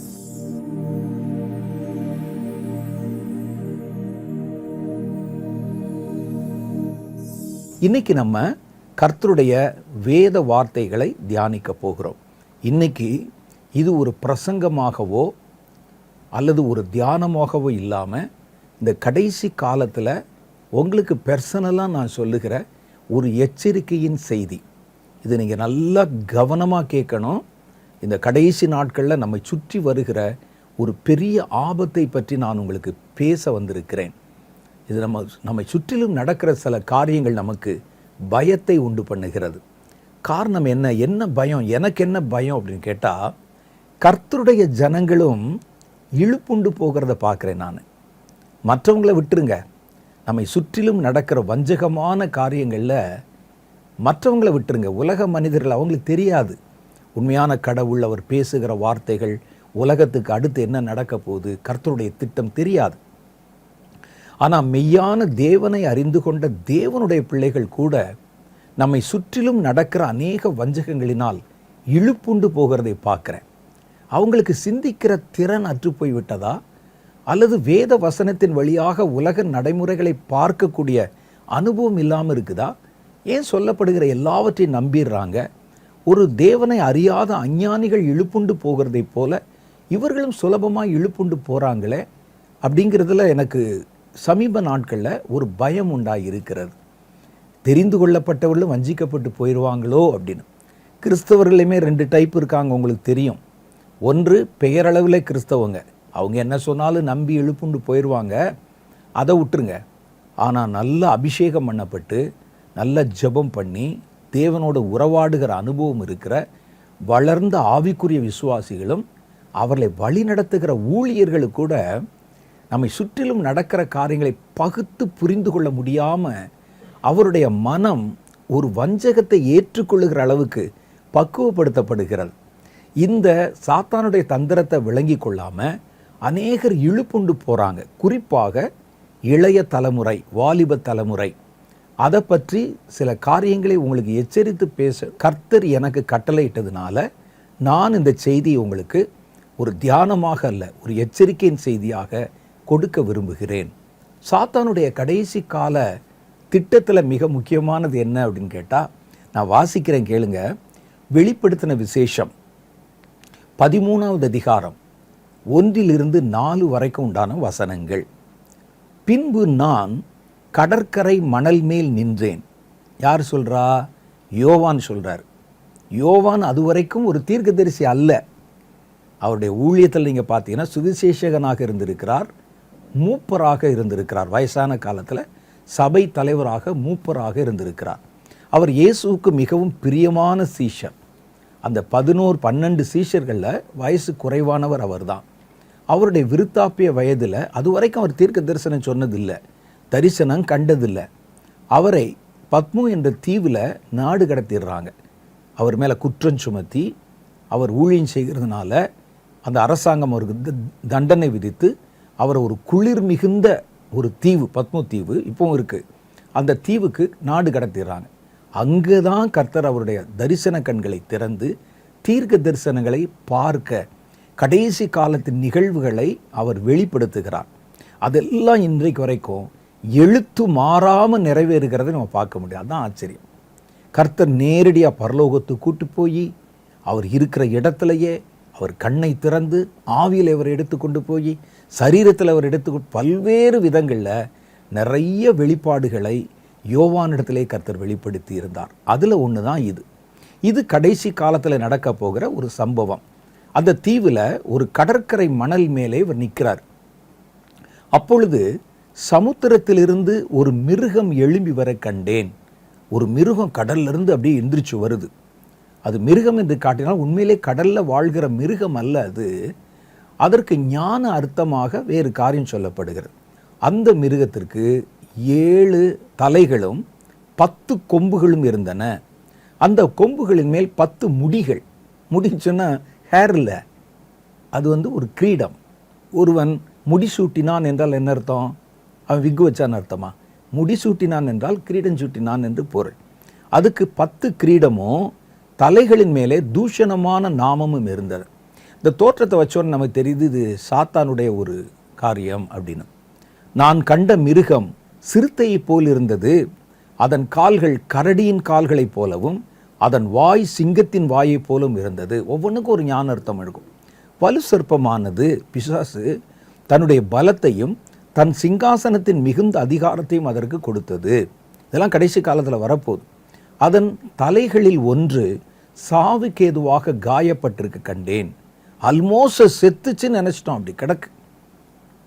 ஆனாலும் சாவுக்கேதுவான அந்த காயம் சுஸ்தமாக்கப்பட்டு பூமியில் உள்ள யாவரும் ஆச்சரியத்தோடு இந்த மிருகத்தை பின்பற்றி அந்த மிருகத்திற்கு அப்படிப்பட்ட அதிகாரம் கொடுத்த வலு சர்ப்பத்தை வணங்கினார்கள். அல்லாமலும் மிருகத்துக்கு ஒப்பானவன் யார், அதனோட யுத்தம் பண்ணத்தக்கவன் யார் என்று சொல்லி மிருகத்தையும் வணங்கினார்கள். இது ஒரு சாத்தானுடைய கிரியை நமக்கு காமிக்குது. நம்ம இதில் இந்த சாத்தான் யார் அதை பற்றியெல்லாம் நம்ம ரொம்ப சொல்ல போகிறதில்ல. இந்த ஜனங்கள் ஒன்றை பின்பற்றுகிறார்கள். யாரும் உங்களை வற்புறுத்தலை, அவனாவே அதை பின்பற்றுகிறான். 2வது அதை வணங்குகிறான். இந்த மனப்பான்மை எப்படி அவங்களுக்கு வருது, அதை பற்றி தான் நம்ம பார்க்க போகிறோம். இந்த இடத்தில் சொல்லப்பட்டிருக்கிற மிருகம் என்பது அந்தி கிறிஸ்துவை குறிக்கிறது. யார் இந்த அந்தி கிறிஸ்து அப்படின்னு கேட்டால், சாத்தானுடைய திரித்துவத்தில் இந்த உலகத்தை ஆள்வதற்கு சாத்தானுடைய குமாரன் என்ற ஸ்தானத்தில் இந்த அந்தி கிறிஸ்து வைக்கப்பட்டிருக்கிறான். இவன் மனுஷனாகவே தன்னை வெளிப்படுத்தி, ஸ்பிரிட் மாதிரி இல்லை. வலு சர்ப்பம் என்பது ஒரு ஆவி, ஸ்பிரிட்டு. ஆனால் இது மாம்சத்தில் இயேசு எப்படி வந்தாரோ அது மாதிரி மாம்சத்தில் மாம்சீக ரீதியாக ஒரு மனிதன் மாதிரி வந்து ஒட்டுமொத்த உலகத்தையும் ஆளுமை செய்யும்படிக்கு உலக நாடுகளெல்லாம் இணைத்து ஒட்டுமொத்த உலகத்தின் மேல் அதிகாரியாக இருப்பான், ராஜாவாக இருப்பான். அவனுக்கு பேர் தான் அந்தி கிறிஸ்து என்று சொல்லுகிறோம். அந்த அந்தி கிறிஸ்துவை தான் மேலே நம்ம வாசித்த அந்த வசனத்தில் மிருகம் என்ற பதத்திலே சொல்லி இருக்கிறாங்க. மிருகம், அதில் சொல்லப்பட்ட 7 தலைக்கு 7 அர்த்தம். அது 7 விதமான கிரியைகளை செய்யும். 7 கொம்புகள். கொம்புகள் என்பது அதனுடைய வல்லமை. 7 விதமான வல்லமை, 7 விதமான பவர். அது மேலே இருக்கிற 7 கிரீடம், அது 7 விதமான அதிகாரம். இதெல்லாம் ஞானார்த்தமாய் சொல்லப்படுகிறது. அங்கே சொல்லப்பட்டிருக்கிறது மனுஷ வடிவத்தில் வரக்கூடிய ஒரு ஆட்சியாளன். அவனுக்கு 7 ஃபேஸ், 7 விதமான காரியங்களில் திறன் பெற்றவனாக இருப்பான். அவனுக்கு அது மேலே பாருங்கள் 10 அதிகாரம் இருக்கும், 10 விதமான அதிகாரம் இருக்கும். இதெல்லாம் கொண்ட ஒரு பலவானாய் அவன் வருவான். அதைத்தான் அங்கே சொல்லுது. அந்தி கிறிஸ்து முழு உலகத்தையும் ஆளுகை செய்ய போகும் ஒரு ராஜாவாக தன்னை வெளிப்படுத்துவான். அவருடைய பராக்கிரமங்கள், அவருடைய வெற்றிகளை பார்த்து அவனை ஜனங்கள் என்ன செய்வாங்கன்னா, கடவுளுக்கு சமமா, யாரும் அவங்கள வற்புறுத்தலை. நீங்கள் நல்லா கவனிக்கணும். வற்புறுத்துகிற சீன் இன்னும் அடுத்து வருது வெளிப்படுத்தல் 13. ஆனால் அதுக்கு முன்னால் இவர்களாகவே போய் அவனை கடவுள் மாதிரி ஆக்கி அவனை ஆராதிக்கவும் வணங்கவும் செய்கிறார்கள். சில வாரங்களுக்கு முன்பாக காட் காம்ப்ளெக்ஸ் என்ற தலைப்பிலே ஒரு செய்தியை நான் கொடுத்தேன். அது முழுக்க முழுக்க ஒரு மனோதத்துவம் சம்பந்தமான, கடைசி கால மனோதத்துவம் சம்பந்தமான ஒரு காரியம். காட் காம்ப்ளெக்ஸ் என்றால் என்னென்னா, உளவியல் துறையில் இந்த வார்த்தையை பயன்படுத்துகிறாங்க. ஒருவன் தன்னைத்தானே கடவுளாக நினைத்து கொள்வான்.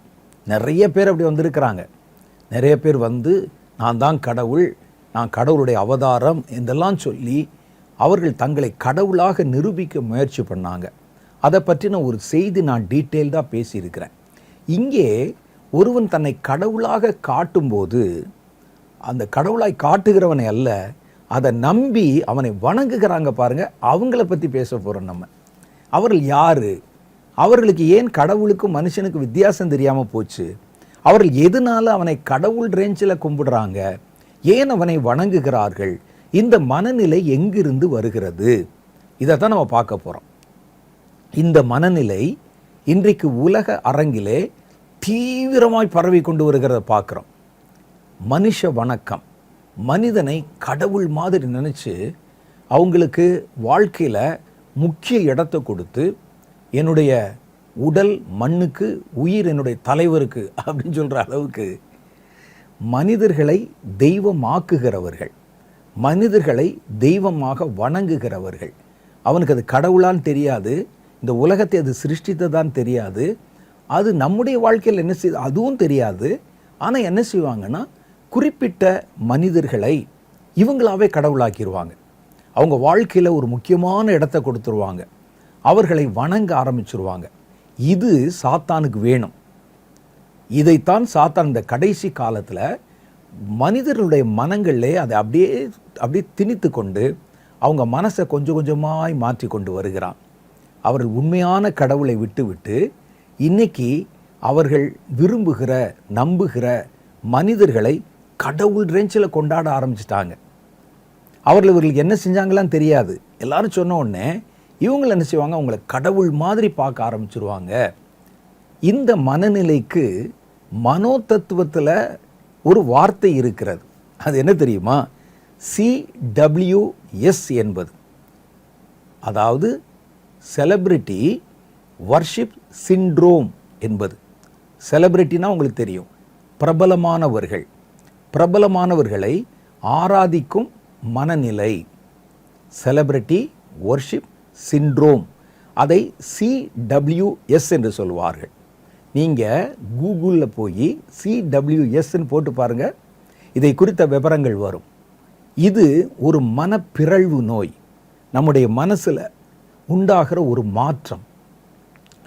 நல்லா சொல்லணும்னா இது ஒரு சைக்காலஜிக்கல் பிரச்சனை. இது யாராவது ஒருத்தரை பார்த்துட்டு அவங்கள ரொம்ப தெய்வம் அளவுக்கு கொண்டாடுவாங்க. இந்த நேரத்தில் அவங்களுடைய சுய அறிவு வேலை செய்யாது.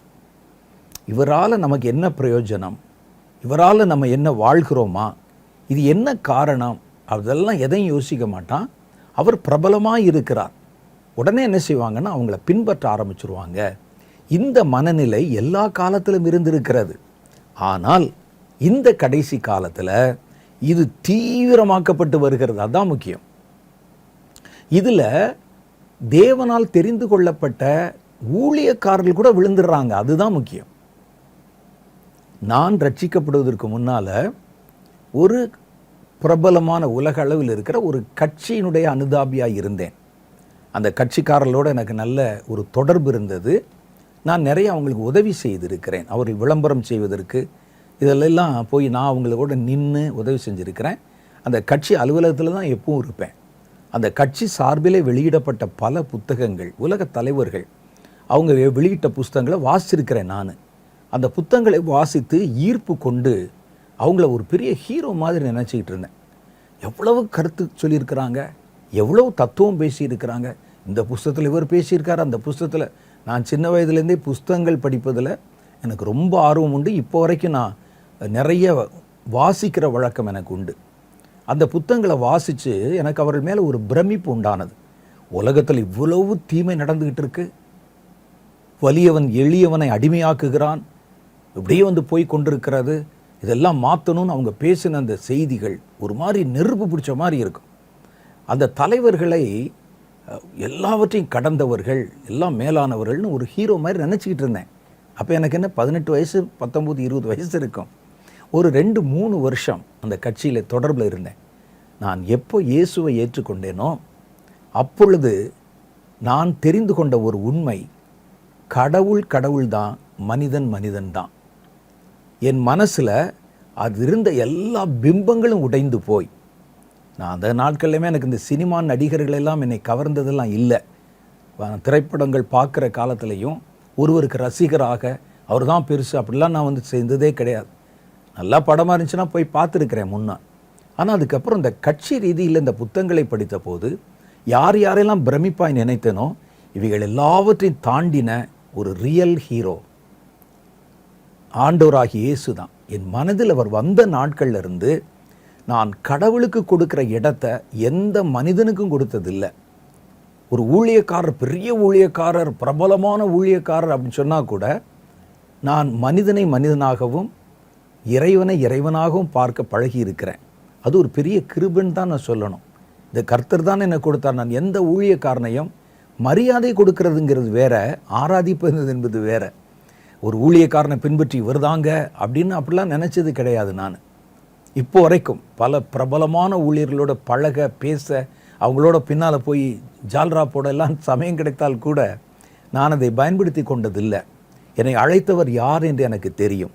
இன்னைக்கு வரைக்கும் என்னுடைய மனசில் இயேசு ஒருவர் தான் அவர் தலைவராகவும் கடவுளாகவும் தகப்பனாகவும் என்னுடைய ஹீரோவாகவும் இருக்கிறார். அந்த இடத்தை நான் யாருக்கும் கொடுத்ததே இல்லை. பல பிரமிப்பான ஊழியர்களை பார்த்துருக்கிறேன், கூட்டங்களை பார்த்துருக்கிறேன். அவர்களை நான் மரியாதை செலுத்துகிறேன். ஆனால் யாரையும் வணங்கினதும் இல்லை, அவர்களை ஒரு கடவுள் ஸ்தானத்தில் ஏற்படுத்தி கொண்டதும் இல்லை. அரசியலில் நான் ஆரம்பத்தில் நிறையா படிச்சிருக்கேன். சின்ன வயசில் அரசியல் தலைவர்கள் கூட செஞ்சு அவங்க கடமை செய்கிறாங்க, அவ்வளோதான். அவர்களுக்காக போய் பச்சை குத்தி கொள்வது, இரத்தத்தை கீறுவது, சிந்துவது, இதெல்லாம் நாம் செய்யக்கூட ஒரு அளவுக்கு மேலே போகக்கூடாது. நல்லா ஒரு காரியத்தை மனசில் வச்சுக்கோங்க.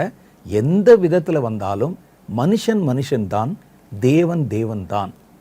நீங்கள் தேவனுக்காக சேவை செய்யவும் தேவனால் படைக்கப்பட்டவர்கள்.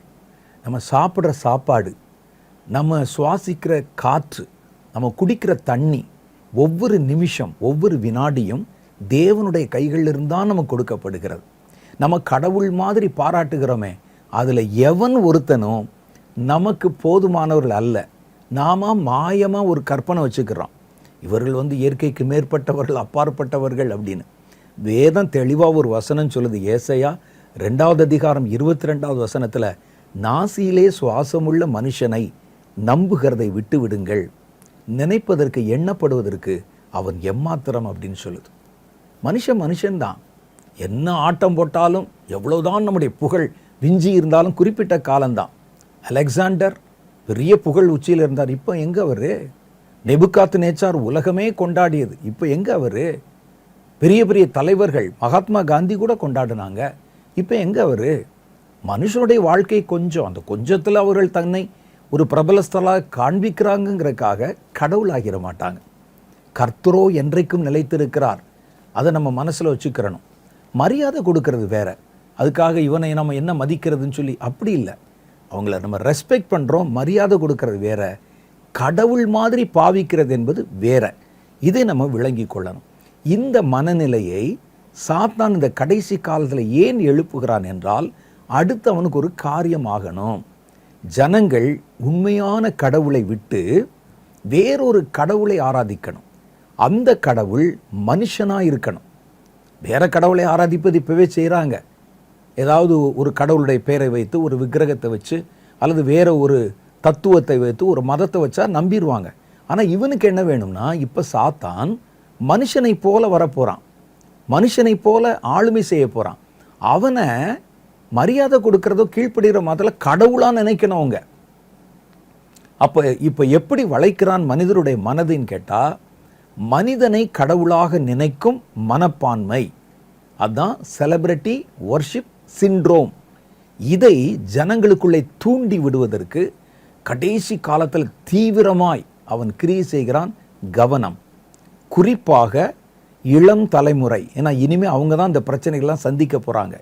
வாலிபர்கள், நம்முடைய சின்ன குழந்தைகள், இவங்களையெல்லாம் இப்போவே என்ன செய்கிறான்னா, இயேசு ஒரு பக்கம் இருக்கட்டும், அவர்தான் தெரிஞ்சது தானே, ஆனால் அவரை விட இவர் பெரியவர், இவர் பாருங்க இப்படி இருக்கிறாரு, அப்படி இருக்கிறாரு, ஒரு பிரபலத்தின் உச்சத்தில் இருக்கிறார், அவரால் உனக்கு என்ன பிரயோஜனம் யோசிக்க மாட்டான். இயேசு எனக்காக ரத்தம் சிந்தினார், என்னை பரலோகத்தில் சேர்ப்பதற்கு வந்திருக்கிறார், ஒவ்வொரு நிமிஷத்திலும் அவர் தன்னை ஈடுபடுத்தி கொண்டு என்னை குறித்து கவலைப்படுகிறார். அப்போ நம்ம சொல்கிற இந்த மனுஷரில் யாரும், உங்கள் பேர் முதற்கொண்டு அவனுக்கு தெரியாது. நீங்கள் தான் அவர்களுக்காக பாலாபிஷேகம் பண்ணுவீங்க, அலகு குத்தி கொள்ளுவீர்கள், தரையில் உருள்வீங்க, புரள்வீங்க, உங்கள் பேர் தெரியுமா?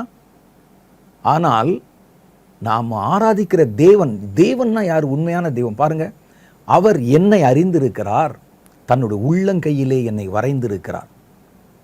எனக்கு கடவுளை தெரிஞ்சதை விட கடவுளுக்கு என்னை தெரிந்தது தான் அதிகம். எனக்கு என்ன கடவுளை பற்றி முழுசாக தெரியாது, ஆனால் என்னை பற்றி உச்சந்தலையிலேருந்து உள்ளங்கால் வரைக்கும் அறிந்திருக்கிறாரே, அதுதானே கடவுளுடைய தெய்வாம்சம். நீங்கள் ஒரு மனுஷனை கடவுள் மாதிரி மாற்றினா நான் கேட்குற கேள்விக்கு பதில் சொல்லுங்கள். நீங்கள் கடவுள் மாதிரி ஆராதனைக்குரியவர் போல உயிரை கொடுக்க கூட நாங்கள் தயங்க மாட்டோம்னு சொல்கிற ஒரு மனுஷனை நீங்கள் எடுத்து பாருங்கள், ஒரு பிரபலஸ்தனை. அவருக்கு உங்களை தெரியுமா? இயேசுக்கு உங்களை தெரிஞ்ச மாதிரி அவருக்கு உங்களை தெரியுமா? வேதம் சொல்லுது, என்னுடைய தலையில் இருக்கிற முடியெல்லாம் எண்ணப்பட்டிருக்கிறதாம். உங்கள் தலையில் எத்தனை முடி இருக்கு உங்களுக்கே தெரியாதே. அதனால தான் கடவுள் வேற, மனுஷன் வேற. அவர்களுக்கு உங்களை தெரியாது, உங்களுக்கு தான் உங்களுக்கு தெரியும். அப்போ ஒன் சைடு அதை பார்த்துட்டு நீங்கள் கடவுள் மாதிரி நினைத்து பாருங்கள். இந்த அந்தி கிறிஸ்து வருகிறான், அவன் யுத்தம் பண்ணுகிறான், தன்னை ஒரு பிரபலஸ்தனாக காமிக்கிறான். ஜனங்கள் ஆட்டோமேட்டிக்காக வணங்குகிறார்கள் அவனை. அந்த மனநிலைக்குள்ளே கொண்டு வந்துட்டான், வணங்குகிறார்கள். இப்போ நான் ஒரு கேள்வி, அந்த அந்தி கிறிஸ்துவுக்கு இந்த வணங்குனவனை தெரியுமா? அவருடைய பேர் தெரியுமா? நாங்கள் இன்னைக்கு கோடி பேர் இயேசுவை ஆராதிக்கிறோம், கோடி பேருடைய பேரும் அவருக்கு தெரியும், என்னை தெரியும் அவருக்கு. என் உருவம் இன்னதென்று அவர் அறிந்திருக்கிறார், என்னை மண்ணென்றே நினைவு கூறுகிறார். அதான் நாங்கள் கடவுளாக இருக்க முடியும். நீங்கள் மாத்திரம் அவரை தெரிஞ்சிருந்தா போதுமா? அவருக்கு உங்களை தெரிய வேண்டாமா? கர்த்தருக்கு ஒவ்வொரு தனித்தனி மனிதனையும் தெரியும். என்னுடைய சரித்திரம் தெரியும், என்னுடைய வாழ்க்கை தெரியும், என்னுடைய வாயிலிருந்து சொல் பிறப்பதற்கு முன்பாகவே இவன் என்ன பேச போறான்னு தெரியும். அவர் தானே கடவுளாக இருக்க முடியும். அப்போ இவன் பாருங்க, ஒரு மனுஷனை ஒரு கடவுளாக நம்ம நினைக்கிறோம். கடவுள்னா என்னங்கிற டெஃபினிஷனே நம்ம தெரியல. அவர் பிரபலமான காரியங்களை செய்தார், பல மனிதர்கள் கொண்டாடுறாங்க, உணர்ச்சி வசப்படுறோம். உடனே அவரை கடவுள் ரேஞ்சுக்கு வச்சு ஆராதிக்கிறோம், போஸ்டர் ஓட்டுறோம், கத்துறோம், அவரை குறித்த செய்திகளை மற்றவர்களுக்கு சொல்லுகிறோம். எவ்வளோ கொடுமை பார்த்தீங்களா? இந்த மனநிலையை இந்த கடைசி காலத்தில் சாத்தான் தீவிரமாய் ஜனங்களுக்குள்ளே கொண்டு வருவதற்கு ஒரு நோக்கம். அவன் ஒரு மனிதனை எழுப்ப போகிறான், அவன் உலக பிரபலஸ்தனாக அவனை கொண்டு வர போகிறான். அவன் சாத்தானுடைய திருத்துவத்திலே ஒரு ஆள், அவன் பேர் அந்தி கிறிஸ்து. அவனை ஆட்சியாளனாக மாத்திரமல்ல, நீங்கள் கடவுளாகவும் ஆராதனைக்குரியவனாகவும் ஏற்றுக்கொள்ளணும். அது சாத்தானுடைய திட்டத்தில் ஒன்று. ஆட்சியாளனாக ஏற்றுக்கொள்வது எல்லாரும் ஏற்றுக்கொள்ளுகிறோம். நான் இப்போ நமக்கு ஆட்சி செய்கிறவர்களை நான் விரும்பினாலும் விரும்பாவிட்டாலும் எனக்கு ஆட்சியாளர்கள் அவர்கள் தான். ஆனால் கடவுள் அல்ல அவர்கள். ஆட்சியாளனாக ஏற்றுக்கொள்வது போதாதவனுக்கு, சாத்தானுக்கு. நீங்கள் அவன் எழுப்புகிற ஆளை ராஜாவாகவும் ஏற்றுக்கொள்ளணும், ஆராதனைக்குரியவனாக ஏற்றுக்கொள்ளணும், கடவுளாகவும் ஏற்றுக்கொள்ளணும். அதுதான் அவனுடைய நோக்கம். அப்போ இதற்கு ஒரு மனநிலை இருக்கிறது சைக்காலஜிக்கலாக. அது பேர் தான் செலிபிரிட்டி வர்ஷிப் சிண்ட்ரோம். ரொம்ப சிம்பிளாக உங்களுக்கு புரிகிற மாதிரி சொன்னால் ஹீரோ வர்ஷிப்னு சொல்லலாம். ஹீரோவை வர்ஷிப் பண்ணுவாங்க, நீங்கள் தான் பார்த்துருப்பீங்களே நிறையா. அந்த ஹீரோ வர்ஷிப் பண்ணுவது இது மனோதத்துவ துறையில் இருக்கிற டாக்டர்கள்ட்ட கேட்டுன்னு சொல்லுவாங்க. CWSன்னா என்ன டாக்டர்னு கேளுங்க சொல்லுவாங்க. இது ஒரு மனப்பிறழ்வு, அது வீணான கற்பனைகளை தோற்றுவிக்கிற ஒரு மனப்பிறழ்வு. மனுஷனுடைய மனதில் எத்தனையோ விதமான மாறுபாடுகள் இருக்குது. சைக்காலஜிங்கிறது ஒரு பெரிய சப்ஜெக்ட். அதில் அவங்க சொல்லியிருக்கிறாங்க செலிபிரிட்டி வர்ஷிப் சிண்ட்ரோம், இது ஒரு வியாதி. இதை திட்டமிட்டு சாத்தான் இன்னைக்கு அநேகருடைய மனதிலே உட்புகுத்துகிறான்.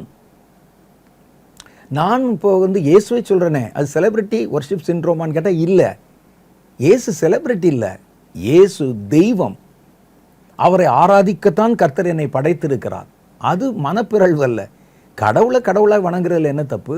மனுஷனை கடவுளாக வணங்குறது தானே தப்பு. சரி பாருங்க, கடைசி காலத்தில் இவ்விதமான மனநிலையை ஜனங்கள் நடுவில் ஏற்படுத்துவதுதான் சாத்தானுடைய தற்கால திட்டம். ரொம்ப பிளான் பண்ணி இன்னும் கொஞ்ச நாளில் இந்த அந்தி கிறிஸ்து வந்துடுவான். அவன் வரும்பொழுது அவனை வெறும் ஆட்சியாளனாக மாத்திரமல்ல, அதிகாரியாய் மாத்திரமல்ல, கடவுள் மாதிரி நினைக்கணும். அவனுக்கு என்ன செய்யவும் இந்த ஜனங்கள் துணிந்திருக்கணும். அந்த மாதிரி உருவாக்கணும் சொன்னால் அவனை மோல்டு பண்ணுற மாதிரியே முதல்ல இந்த வணங்க வேண்டிய, ஆராதிக்க வேண்டிய மனிதர்களை முதல்ல இப்போ நம்ம பக்குவப்படுத்தணும். அதுக்கான வேலைகள் இப்போ தீவிரமாக நடத்தப்படுகிறது. இப்போ சமீப காலத்தில் உலக அளவிலே இந்தியாவில் நடக்கிற பல காரியங்களை பார்க்கும்போது தான் இந்த காரியங்கள் தீவிரமாய் நடத்தப்படுவதை என்னால் கண்கூடாக பார்க்க முடிந்தது. ஆகா, இது மனிதர்களுடைய மனங்களை சாத்தான் தன்வசப்படுத்தி அவர்களை வேற ஒன்றின் மேலே நம்பிக்கை திருப்புகிறான் அப்படின்னு பார்த்தேன். எனக்கு இதில் பாதிப்பு என்ன அப்படின்னு கேட்டால், மற்ற மனிதர்கள் போகிறது அல்ல, அவங்க அப்படி தான் இருப்பாங்க. ஏதாவது ஒரு காரியத்தை பார்த்து பிரமிச்சிட்டா உடனே பின்னாலே போயிடுவான். ஆனால் தேவனுடைய பிள்ளைகள், ஊழியக்காரர்கள், அவங்க கூட இன்னைக்கு பார்த்தீங்கன்னா இந்த மனப்பிறழ்வினாலே வஞ்சிக்கப்படுவதும் இழுக்கப்படுவதும் தான் என்னை கவலைக்குள்ளாக்குகிறது. வேதத்தில் நீங்கள் பாருங்க, யாரையெல்லாம் ஜனங்கள் ஆராதிக்கிறாங்க, அவங்க மேலே அபிமானம் வைக்கிறது வேற, நல்லா நடிக்கிறாரியா, நல்லா ஆடுறாரியா, அது வேற. ஆராதிக்கிறாங்க பாருங்க. ஆராதிக்கிறது சொன்னால் அவங்க சொன்ன எல்லாவற்றையும் நம்புவாங்க, அவங்க சொல்கிற எல்லாவற்றுக்கும் கீழ்ப்படிவாங்க. அவர்களை ஒரு கடவுள் ஸ்தானத்தில் வச்சு அவர்தான் எனக்கு அப்படிங்கிற மாதிரி ஒரு மனநிலைக்குள்ள வருவாங்க. யாரையெல்லாம் ஜனங்கள் ஆராதிக்கிறாங்க அப்படின்னு பார்த்தா, ஒன்று திரைப்பட நடிகர்கள். இந்தியாவை பொறுத்த அளவில், அதிலும் குறிப்பாக சவுத் இந்தியா, தென்னிந்தியாவில் பொறுத்த அளவில் திரைப்பட நடிகர்கள் என்றால் அவங்கள கடவுள் ரேஞ்சு கொண்டாந்துருவாங்க. ஒரு படம் ரிலீஸ் ஆகும்போது யோசிக்க மாட்டாங்க. படம் ரிலீஸ் ஆகும்போது பாருங்கள், கட் அவுட் வச்சு தலையில் பாலை கொண்டாந்து ஊற்றுவான், மேலே ஏறி அதில் விழுந்து செத்து போனவங்களாம் உண்டு. அதில் கொண்டு வருவாங்க. சாகிற நேரத்தில் கூட என் தலைவனுக்காகத்தானே சாகிறேன். நான் அதான் கேட்குறேன், நீ சாகிறியே, உன் பேர் உன் தலைவனுக்கு தெரியுமா? தெரியாது. அவருக்கு பாலை ஊற்று, நீ உன் பேர் உன் தலைவருக்கு தெரியுமா? தெரியாது.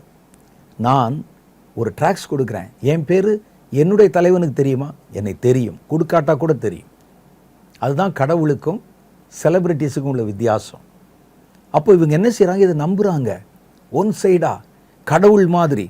அவர்களுக்கு அந்த நம்பிக்கைக்கு காரணம் என்னென்னா, திரையில் அவர்கள் செய்கிற இயற்கைக்கு மேற்பட்ட காரியங்களை அவர்களால் நிஜத்திலும் செய்ய முடியும் என்று நம்புகிறாங்க.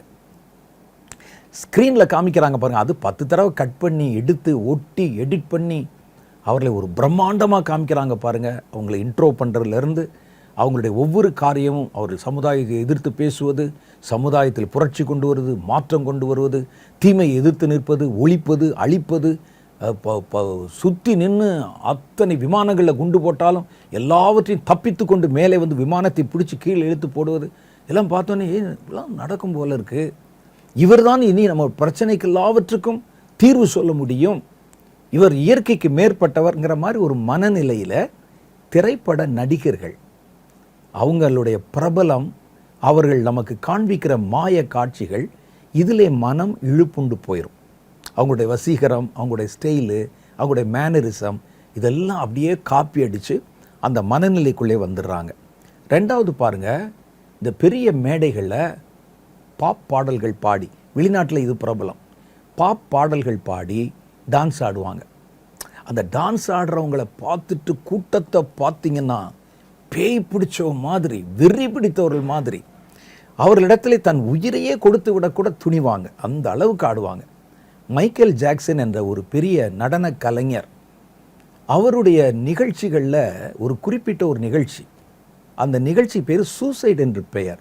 இவங்க எப்படி அவங்களை கடவுள் மாதிரி நினைக்கிறாங்க அப்படின்னு கேட்டால், அவர்கள் சொல்லுவதை நிஜம் என்று நம்பிடுவாங்க. திரையில் பேசுகிறாங்கல்ல நிஜம், அவங்க இந்த சமுதாயத்தில் புரட்சி அது நிஜம், அவங்க திரையில் நடிக்கிறாங்கல்ல நிஜம், இந்த பாடல்களில் சொன்னால் நிஜம், அவன் சொல்லிட்டா உண்மையாக தான் இருக்கும் அப்படின்னு நினைப்பாங்க. அப்போ இந்த மைக்கேல் ஜாக்சனுடைய அவருடைய புகழ் உங்களுக்கு தெரியும். வெளிநாடுகளில் அவருடைய நிகழ்ச்சி நடந்தால் அந்த இடமே ஸ்தம்பிச்சு போயிடும். அவ்வளோ ஜனங்கள் வெறி பிடிச்சு கத்துவாங்க. அவர் ஆடும்போது இவர்களும் தரையில் ஆடுவாங்க. சூசைட் என்கிற ஒரு ஆல்பம், ஒரு நிகழ்ச்சி, அதில் மரணம் என்பது இனிமையானது, தற்கொலை என்பது சுகமானதுன்னு ஒரு பாட்டு இருக்குது. அந்த மரணத்தில் நமக்கு என்னென்ன மாதிரி விடுதலை கிடைக்கிறது, எப்படி சந்தோஷம் கிடைக்கிறதுன்னு அந்த உச்ச ஸ்தாயில் பாடி அவர் ஆடுவார். ஆகவே நான் மரணத்தை விரும்புகிறேன். அந்த நிகழ்ச்சி முடித்த உடனே நீங்கள் கீழே அந்த தரையில் பார்த்தீங்கன்னா பல பேர், 15 பேர் 20 பேராவது தற்கொலை செய்து கொண்டு பிரேதங்கள் கிடக்குமா. அப்போ மேடையிலிருந்து சொல்கிறத எவ்வளோ தூரம் நம்புகிறாங்க பாருங்கள். மரணம் என்பது சுகமான அனுபவமா? கர்த்தருடைய பிள்ளைகளுக்கு தான் அது சுகமான அனுபவம். ரட்சிக்கப்பட்டு பூமிக்குரிய கூடாரத்தை விட்டு பரலோகத்தில் தேவனோடு இருக்க போகிறேன், எனக்கு ஆசை உண்டுன்னு சொல்கிறாங்கல்ல, அவங்களுக்கு தான். மற்றவங்களுக்கு நீ டான்ஸ் ஆடிட்டு நீ சயனைடை போட்டு சாகிறதுனாலையோ, கழுத்தை அறுத்து கொண்டு கையை வெட்டி கொண்டு மரணித்து விழுவதனாலேயோ நீங்கள் சுகமான சாவை பெற்று விட முடியாது. பாட்டு பண்ணாரே, அவருக்குமே சாவை பற்றி தெரியாது, மரணத்தில் என்ன நடக்குதுன்னு தெரியாது. கற்பனையாக எதையோ எழுதி பாடினார். நீங்கள் வேணா நீங்கள் அதை போட்டு பாருங்கள், அந்த ரெக்கார்டு இருக்கும். எவ்வளவு பேர் அதில் மரித்தார்கள் என்கிற புள்ளி விவரம் இருக்கிறது. ஒவ்வொரு இடத்துல போனாலும் சொல்லுவாங்க, லாஸ் ஏஞ்சலிஸில் நடந்த கூட்டத்தில் 40 பேர் தங்கள் கழுத்தை அறுத்து கொண்டு கை நரம்பை வெட்டி கொண்டு செத்தார்கள், இதில் இத்தனை பேர்னு சொல்லி விளம்பரம் பண்ணுவாங்க. அப்போது அவர்கள் சொல்லுகிற எதையும் அப்படியே நம்பி விடுகிறார்கள். மேடையில்னு சொன்னால் எல்லாமே உண்மைதானா? யார் அதை சொன்னால்? அப்போ இந்த நடனங்களுக்கு ஒரு பெரிய ஈர்ப்பு இருக்குது. அவன் என்ன சொல்கிறான்னு தெரியாது. இதே கல்ச்சரை தான் இன்னைக்கு கர்த்தருடைய பிள்ளைகள் நடுவில் கூட சிலர் உள்ளே புகுத்தி அதே மாதிரியான நடன அசைவுகள் மனிதர்களை உற்சாகப்பட, மாம்சத்தில் உற்சாகப்பட வைத்து நரம்புகளெல்லாம் முறுக்கேற பண்ணி, இது அபிஷேகம், இது கர்த்தருக்கு விருப்பங்கிற மாதிரி சொல்லி உங்களை தங்களுக்கு அடிமைப்படுத்துவாங்க. அவர்கள் பாவம் செய்தால் கூட, தவறு செய்தால் கூட இதெல்லாம் கண்டுகொள்ள மாட்டோம். அவன் மேடையிலேருந்து என்ன சொல்கிறான்னு அது உண்மை. அப்படியே வெறி பிடித்த மாதிரி ஆடுவாங்க. இது ஒரு சிண்ட்ரோம். மூணாவது பாருங்க, அரசியல் தலைவர்கள். சில அரசியல் தலைவர்கள் வெற்றியின் மேல் வெற்றியை பெற்று பெரிய அதிகாரத்தில் அவங்க அதிகாரத்தை குவித்து அவங்க கை சொடக்குனா செஞ்சா நடக்குதுங்கிற மாதிரி செய்திகளை பரவ செய்தால் அவர்களை முழு மனசில் அப்படியே நம்பிடுவாங்க. சமீபத்தில் அமெரிக்காவில் எலெக்ஷன் நடந்தபோது, எவ்வளோ எலெக்ஷன் நடந்திருக்குது, எந்த முறையிலும் இல்லாத அளவிற்கு இந்த முறை அமெரிக்காவினுடைய அதிபர் தேர்வு வந்தபோது இப்போ இருக்கிற அமெரிக்க அதிபரை வானளாவ புகழ்ந்து தேவதூதன்கிற ரேஞ்சில் பேசி, தேவன் என்கிற ரேஞ்சில் பேசி, அமெரிக்காவை விடுவிக்க வந்த ரட்சகர் என்ற அளவில் பேசி அவரை தெய்வம் மாதிரி பார்க்க ஆரம்பித்தாங்க.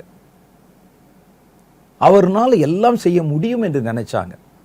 நான் பர்சனலாக ஒரு ஊழியக்காரர், அந்த நாட்டை அமெரிக்காவை சேர்ந்தவர், அதில் கொஞ்சம் ஊழியம் செய்கிறவர். அவரை நான் சந்திக்க நேரிட்ட போது அவர்கிட்ட நேராக கேட்டேன், என்னங்க ஒரு குறிப்பிட்ட அளவுக்கு மேலே அவரை கடவுள் மாதிரி புகழ்கிறாங்களே அப்படின்னு சொன்னபோது அவர் அதை அங்கீகரிக்கிறார், ஒத்துக்கொள்ளுகிறார், என் கூட வாதாடுகிறார். அது எப்படி இப்படி யாரும் இப்படி வரமாட்டாங்களே, இந்த கடைசி நாட்களில் கர்த்தருடைய ராஜ்யம் வரும்போது தானே இதுக்கெல்லாம் தீர்வு வரும். அப்படியெல்லாம் இல்லை. இவருடைய அதிகாரம் உங்களுக்கு என்னன்னு தெரியுமா? இவரை குறித்து அந்த தீர்க்கதரி சொல்லியிருக்கிறார், இந்த தீர்க்கதரி சொல்லியிருக்கிறார், நாட்டை மலர பண்ணி விடுவார், நாட்டை வந்து மறுபடியும் பழைய நிலைக்கு கொண்டாந்துருவார், இவரை கொண்டு தான் எல்லாம் நடக்க முடியும். இன்னொரு தீர்க்கதரிசி ஒருத்தர் அவருடைய டிவி நிகழ்ச்சியில் இவரை கொண்டு கர்த்தர் உலக அரசாங்கத்தில் உலக நாடுகளில் பல மாற்றங்களை கொண்டு வரத்தான் கொண்டிருக்கிறார்னு சொல்லி அவரை அவ்வளவு தூரம் ஜனங்கள் கொண்டாட ஆரம்பித்தாங்க. இன்றைக்கி நீங்கள் பற்றாக்குறையிலும், இன்றைக்கி யுத்தத்திலும், கலகங்களிலும், குழப்பங்களிலும் சிக்கி கொண்டு போவதற்கு இப்படிப்பட்ட தலைவர்கள் காரணமாயிட்டாங்க. யாராக இருந்தாலும் சரி, குறிப்பிட்ட அளவுக்கு மேலே யார் மேலே நம்பிக்கை வைக்காதீங்க. அவர்கள் கடவுளர்கள் அல்ல. ஒரு ஊழியக்காரனே கடவுள் ஸ்தானத்தில் வர வச்சு பேசுகிறாங்க. சவுல் ராஜா, அவர் தீர்க்கதரிசி இல்லை.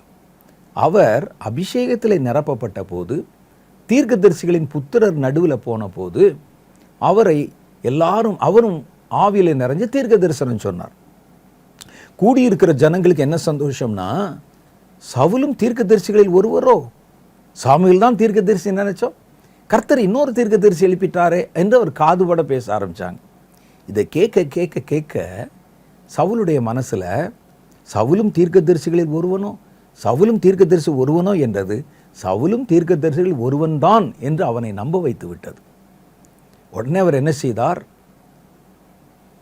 சர்வாங்க தகனபலி செலுத்த வேண்டிய நேரத்தில் சாமுவேல் வருவதற்கு கொஞ்சம் காலதாமதமான போது அவர் வரல, என்ன நானும் தீர்க்கதரிசி தானே என்று நினைத்து தானே அந்த பலியை செலுத்த ஆரம்பித்தார். கர்த்தரால் தள்ளப்பட்டான். நம்ப வச்சுருவாங்க. இப்படித்தான் இந்த தலைவரை சுற்றி இருக்கிறவங்க நம்ப வச்சு அவருடைய செய்கிற காரியங்களை பார்த்து சில தீர்க்கதரிசிகள் தங்களுக்கு தெரியாத காரியங்கள்லாம் கர்த்தர் சொன்னாருன்னு சொல்லி ஒரு கடவுள் ரேஞ்சில் உயர்த்தி நம்முடைய உலகத்தின் எல்லா பிரச்சனைக்கும் ஒரே தீர்வு இவர்தான் என்று நம்ப பண்ணி நம்மளை நம்ப வச்சது மாத்திரமில்ல, அவரையும் நம்ப வச்சு அவர் தன்னை கிறிஸ்துவை போல படங்கள் வெளியிட்டு நானும் கிறிஸ்துதான் என்கிற ரேஞ்சில் கொண்டாந்து விட்டாங்க. நீங்கள் அரசியல் தலைவர்கள், நான் சொல்வது இப்போ வருகிற இவர் மாத்திரம் இல்லை, இனி இதே மாதிரி அரசியல் ஒரு பெரிய தலைவர் வரப்போகிறான். அதான் அந்தி கிறிஸ்து. அப்பொழுது எல்லோரும் அவனை கடவுள் மாதிரி ஏற்றுக்கொள்வாங்க. அரசியலாளர்கள் ஒரு பெரிய சாதனை செய்தால்தான் என்ன, நாட்டுக்கு இது வரைக்கும் தண்ணி வரலைங்க, ஆறு இப்படி ஓடிட்டு இருந்து இவர் தான் திருப்பினார், திருப்பட்டுமே, அதுக்காக கடவுளாயிருவார் அவர்? பொருளாதாரம் சரிந்திருந்தது, இவர் தான் உயர்த்தி பிடித்தார், கடவுளாயிருவாரா? அதுக்கு தானே நீங்கள் ஓட்டு போட்டு எலெக்ஷனில் கொண்டாந்தீங்க. அரசியல்வாதி இருக்கட்டும், ராஜாவே இருக்கட்டும், ராஜா ராஜா தானே, கடவுள் கடவுள் தானே. நீங்கள் அந்த இடத்துலேருந்து பிறளக்கூடாது. ஊழியர்களுடைய மனசு கூட அதில் மாறி விடுகிறது. அவர்கள் இந்த வஞ்சத்தில் இழுக்கப்படுகிறார். நானே பார்த்துருக்கிறேன். வாதாடுவாங்க, இல்லை அவர் கடைசி காலத்தில் வந்திருக்கிற ரட்சகர், உலகம் முழுவதும் காக்க போகிறார். பல வீடியோக்கள் இருக்கு, நான் காட்ட முடியும் உங்களுக்கு. அடுத்து 4வது காரியம் பாருங்க, ஆன்மீக தலைவர்கள். சில ஆன்மீக தலைவர்களை கடவுளாகவே நினைச்சிருவாங்க. அவன் சொன்னால் எல்லாம் கரெக்ட் தாங்க, அதை எதையும் நீங்கள் சோதிச்சு பார்க்க வேண்டாம். பைபிள் இல்லையே, பைபிள் இல்லாட்டா என்ன, கர்த்தர் இப்போ புதுசாக சொன்னார் அப்படின்னு சொன்னால் நம்புற கால் இருக்காங்க. சிலரை கடவுள் மாதிரி இருக்காருன்னு சொன்னா நம்பிடுவாங்க. கடவுள் மாதிரி தோற்றம் இருந்தால், இயேசு மாதிரி இருந்தால் உடனே இயேசுன்னு நினச்சிடுறாங்க. சமீபத்தில் ஸ்ரீலங்காவில் பாருங்கள், ஒருவர் ஒரு கத்தோலிக்க சபைக்கு முன்னால் நல்ல ஒரு நீண்ட ஒரு தாடி வளர்த்து இயேசு மாதிரி ட்ரெஸ் போட்டு தரையில் உட்காந்து எழுதிக்கிட்டு இருக்கிறார். உடனே வந்தவங்க, அவர் ஒன்றும் சொல்லலை, இவங்க அவரை இயேசுவாக நினைத்து வழிபட ஆரம்பித்து சர்ச்சுக்குள்ளே கூட்டு ஜெபம் பண்ணுங்கன்னு சொல்லி இன்றைக்கி அவர் அங்கே ஒரு கிறிஸ்துவ ஆகிவிட்டார். பார்த்துருப்பீங்க. அப்போ ஒரு தோற்றம் வந்த உடனே அவர் கடவுள் ஆயிடுவாரா? அல்லது அவருடைய சாயல் அப்படி இருக்குன்னா கடவுள் ஆயிடுவாரா? அவர் சொல்கிறதெல்லாம் சரி சத்தியமாயிருமா? அப்போ ஆன்மீக தலைவர்கள் சிலர் தங்களை கடவுள் மாதிரி, கடவுளுக்கு நெருக்கமானவர்கள் மாதிரி காட்ட ஆரம்பிச்ச உடனே நம்ம கடவுளை நெருங்க முடியாது, ஆனால் இவரை நெருங்க முடியும் என்று இவரை கடவுள் போல வணங்க ஆரம்பிச்சிருவாங்க. இது இந்த சிண்ட்ரோம். அப்போ அந்த மாதிரி வந்தது தான் 1978 வருஷத்தில் 78ல் அமெரிக்காவிலே வாஹோ என்ற இடத்துல ஒரு ஆசிரம் இருந்தது. அதில் ஜிம் ஜோன்ஸ் அப்படின்னு ஒருத்தர் தன்னை ஆன்மீக தலைவராக காண்பித்து கொண்டார். காட் காம்ப்ளெக்ஸ் நிகழ்ச்சியில் அவரை பற்றி பேசியிருக்கிறேன். அவர் அங்கே அந்த பீப்புள்ஸ் டெம்பிள் என்ற ஒரு ஊழியத்தை நிறுவி ஒரு ஆசிரம் ஒன்று வச்சு அதில் அவரை ஆராதிக்கிற டிசைபிள்ஸ் எல்லாரையும் உள்ளே கொண்டு உட்கார வச்சு அவர்கள் உங்களை பரலோகத்துக்கு கூட்டி போக நானே வழி, நான் உங்களுக்கு வழிகாட்டுறேன் அப்படின்னு சொல்லி அவரை பின்பற்றுகிறவர்களுக்கு ஒரு குறிப்பிட்ட நாளை சொல்லி நம்ம எல்லாம் பரலோகத்துக்கு ட்ராவல் பண்ண போகிறோம் அப்படின்னு தன்னை ஒரு தெய்வீக உருவமாக காண்பித்து தான் உங்களை பரலோகத்துக்கு கொண்டு போவதற்கு வந்திருக்கிற மேசியா என்றவர்களை நம்ப பண்ணி சூசைட் ரிவைவல் கேள்விப்பட்டிருக்கீங்களா? தற்கொலை எழுப்புதல் என்ற தலைப்பில் நீங்கள் எல்லாம் ஒரே நேரத்தில் உங்கள் உயிரை மாய்த்து கொண்டு நம்ம அடுத்த நிமிஷம் எல்லாம் பரலோகத்துக்கு போக போகிறோம் அப்படின்னு அவர்களுக்கு கொடுத்த அந்த ஃப்ரூட் ஜூஸ், பழச்சாறில் சயனைடு என்ற விஷத்தை கலந்து அங்கு அவருடைய டிசைபிள்ஸ் எல்லாருக்கும் கொடுத்து ஏறத்தாழ 878 பேர் அவர்களுக்கெல்லாம் அதை கொடுத்து அவருடைய பிள்ளைகளுக்கு அவங்க கையாலே கொடுக்க வச்சு ஒரே நேரத்தில் எல்லாரும் தற்கொலை செய்து கொண்டார்கள்.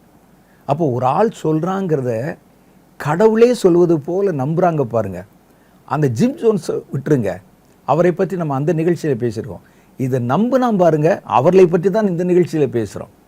இதுதான் செலிபிரிட்டி சிண்ட்ரோம். அவங்கள கடவுளாக வச்சு பார்ப்பாங்க. நான் ஊழியக்காரன். ஒருவேளை மோசே ஒரு ஊழியக்காரர், அவர் செங்கடலை பிளந்தார், ஆனால் மோசே கடவுள் அல்ல. நான் ஒரு ஊழியக்காரன், பிரசங்கம் பண்ணுறேன், ஊழியம் செய்கிறேன், பல பேரை கடவுளுக்குள்ளே வழி நடத்திருக்கிறேன், ஞானஸ்தானம் கொடுத்துருக்கிறேன். நான் ஊழியக்காரன் தான் ஒழிய கடவுள் அல்ல. நான் சொல்வது எல்லாமே இறுதி தீர்ப்பல்ல, சத்தியமும் அல்ல. நீங்கள் சத்தியத்தோடு ஒப்பிட்டு பார்த்து சரியாக இருந்தால் தான் ஏற்றுக்கொள்ளணும். எந்த மனுஷன் நம்பிக்கைக்குரியவன் அல்ல. கடவுள் மாதிரி நம்புவதற்கு கடவுளை தவிர யாருமே இல்லை. அப்போ நம்ம அதை புரிஞ்சுக்கிட்டு, இப்போ நான் பேசுகிறேன்னா நீங்கள் அதை வசனத்தோடு பார்த்து சரியாக இருந்தால் ஏற்றுக்கொள்ளணும், அவ்வளோதான். இவர் சொல்லிட்டார் உண்மையாக தான் இருக்கும் அப்படிலாம் நினைக்கக்கூடாது. அப்போது மோசே அற்புதம் செய்தவர் தான், எலியா வானத்திலிருந்து நெருப்பை இறக்கினவர் தான், மோசே செங்கடலை 2ஆய் பிளந்தவர் தான். ஆனால் அவர்கள் கடவுளர்கள் அல்ல. மனிதர்கள், ஊழியக்காரர்கள், அவங்களுக்கும் விருப்பு வெறுப்பு இருந்தது, மரணம் இருந்தது, பலவீனம் இருந்தது, எல்லாமே இருந்தது. அவர்களுக்கு பசி இருந்தது. பாருங்க, எலியான கடவுளா?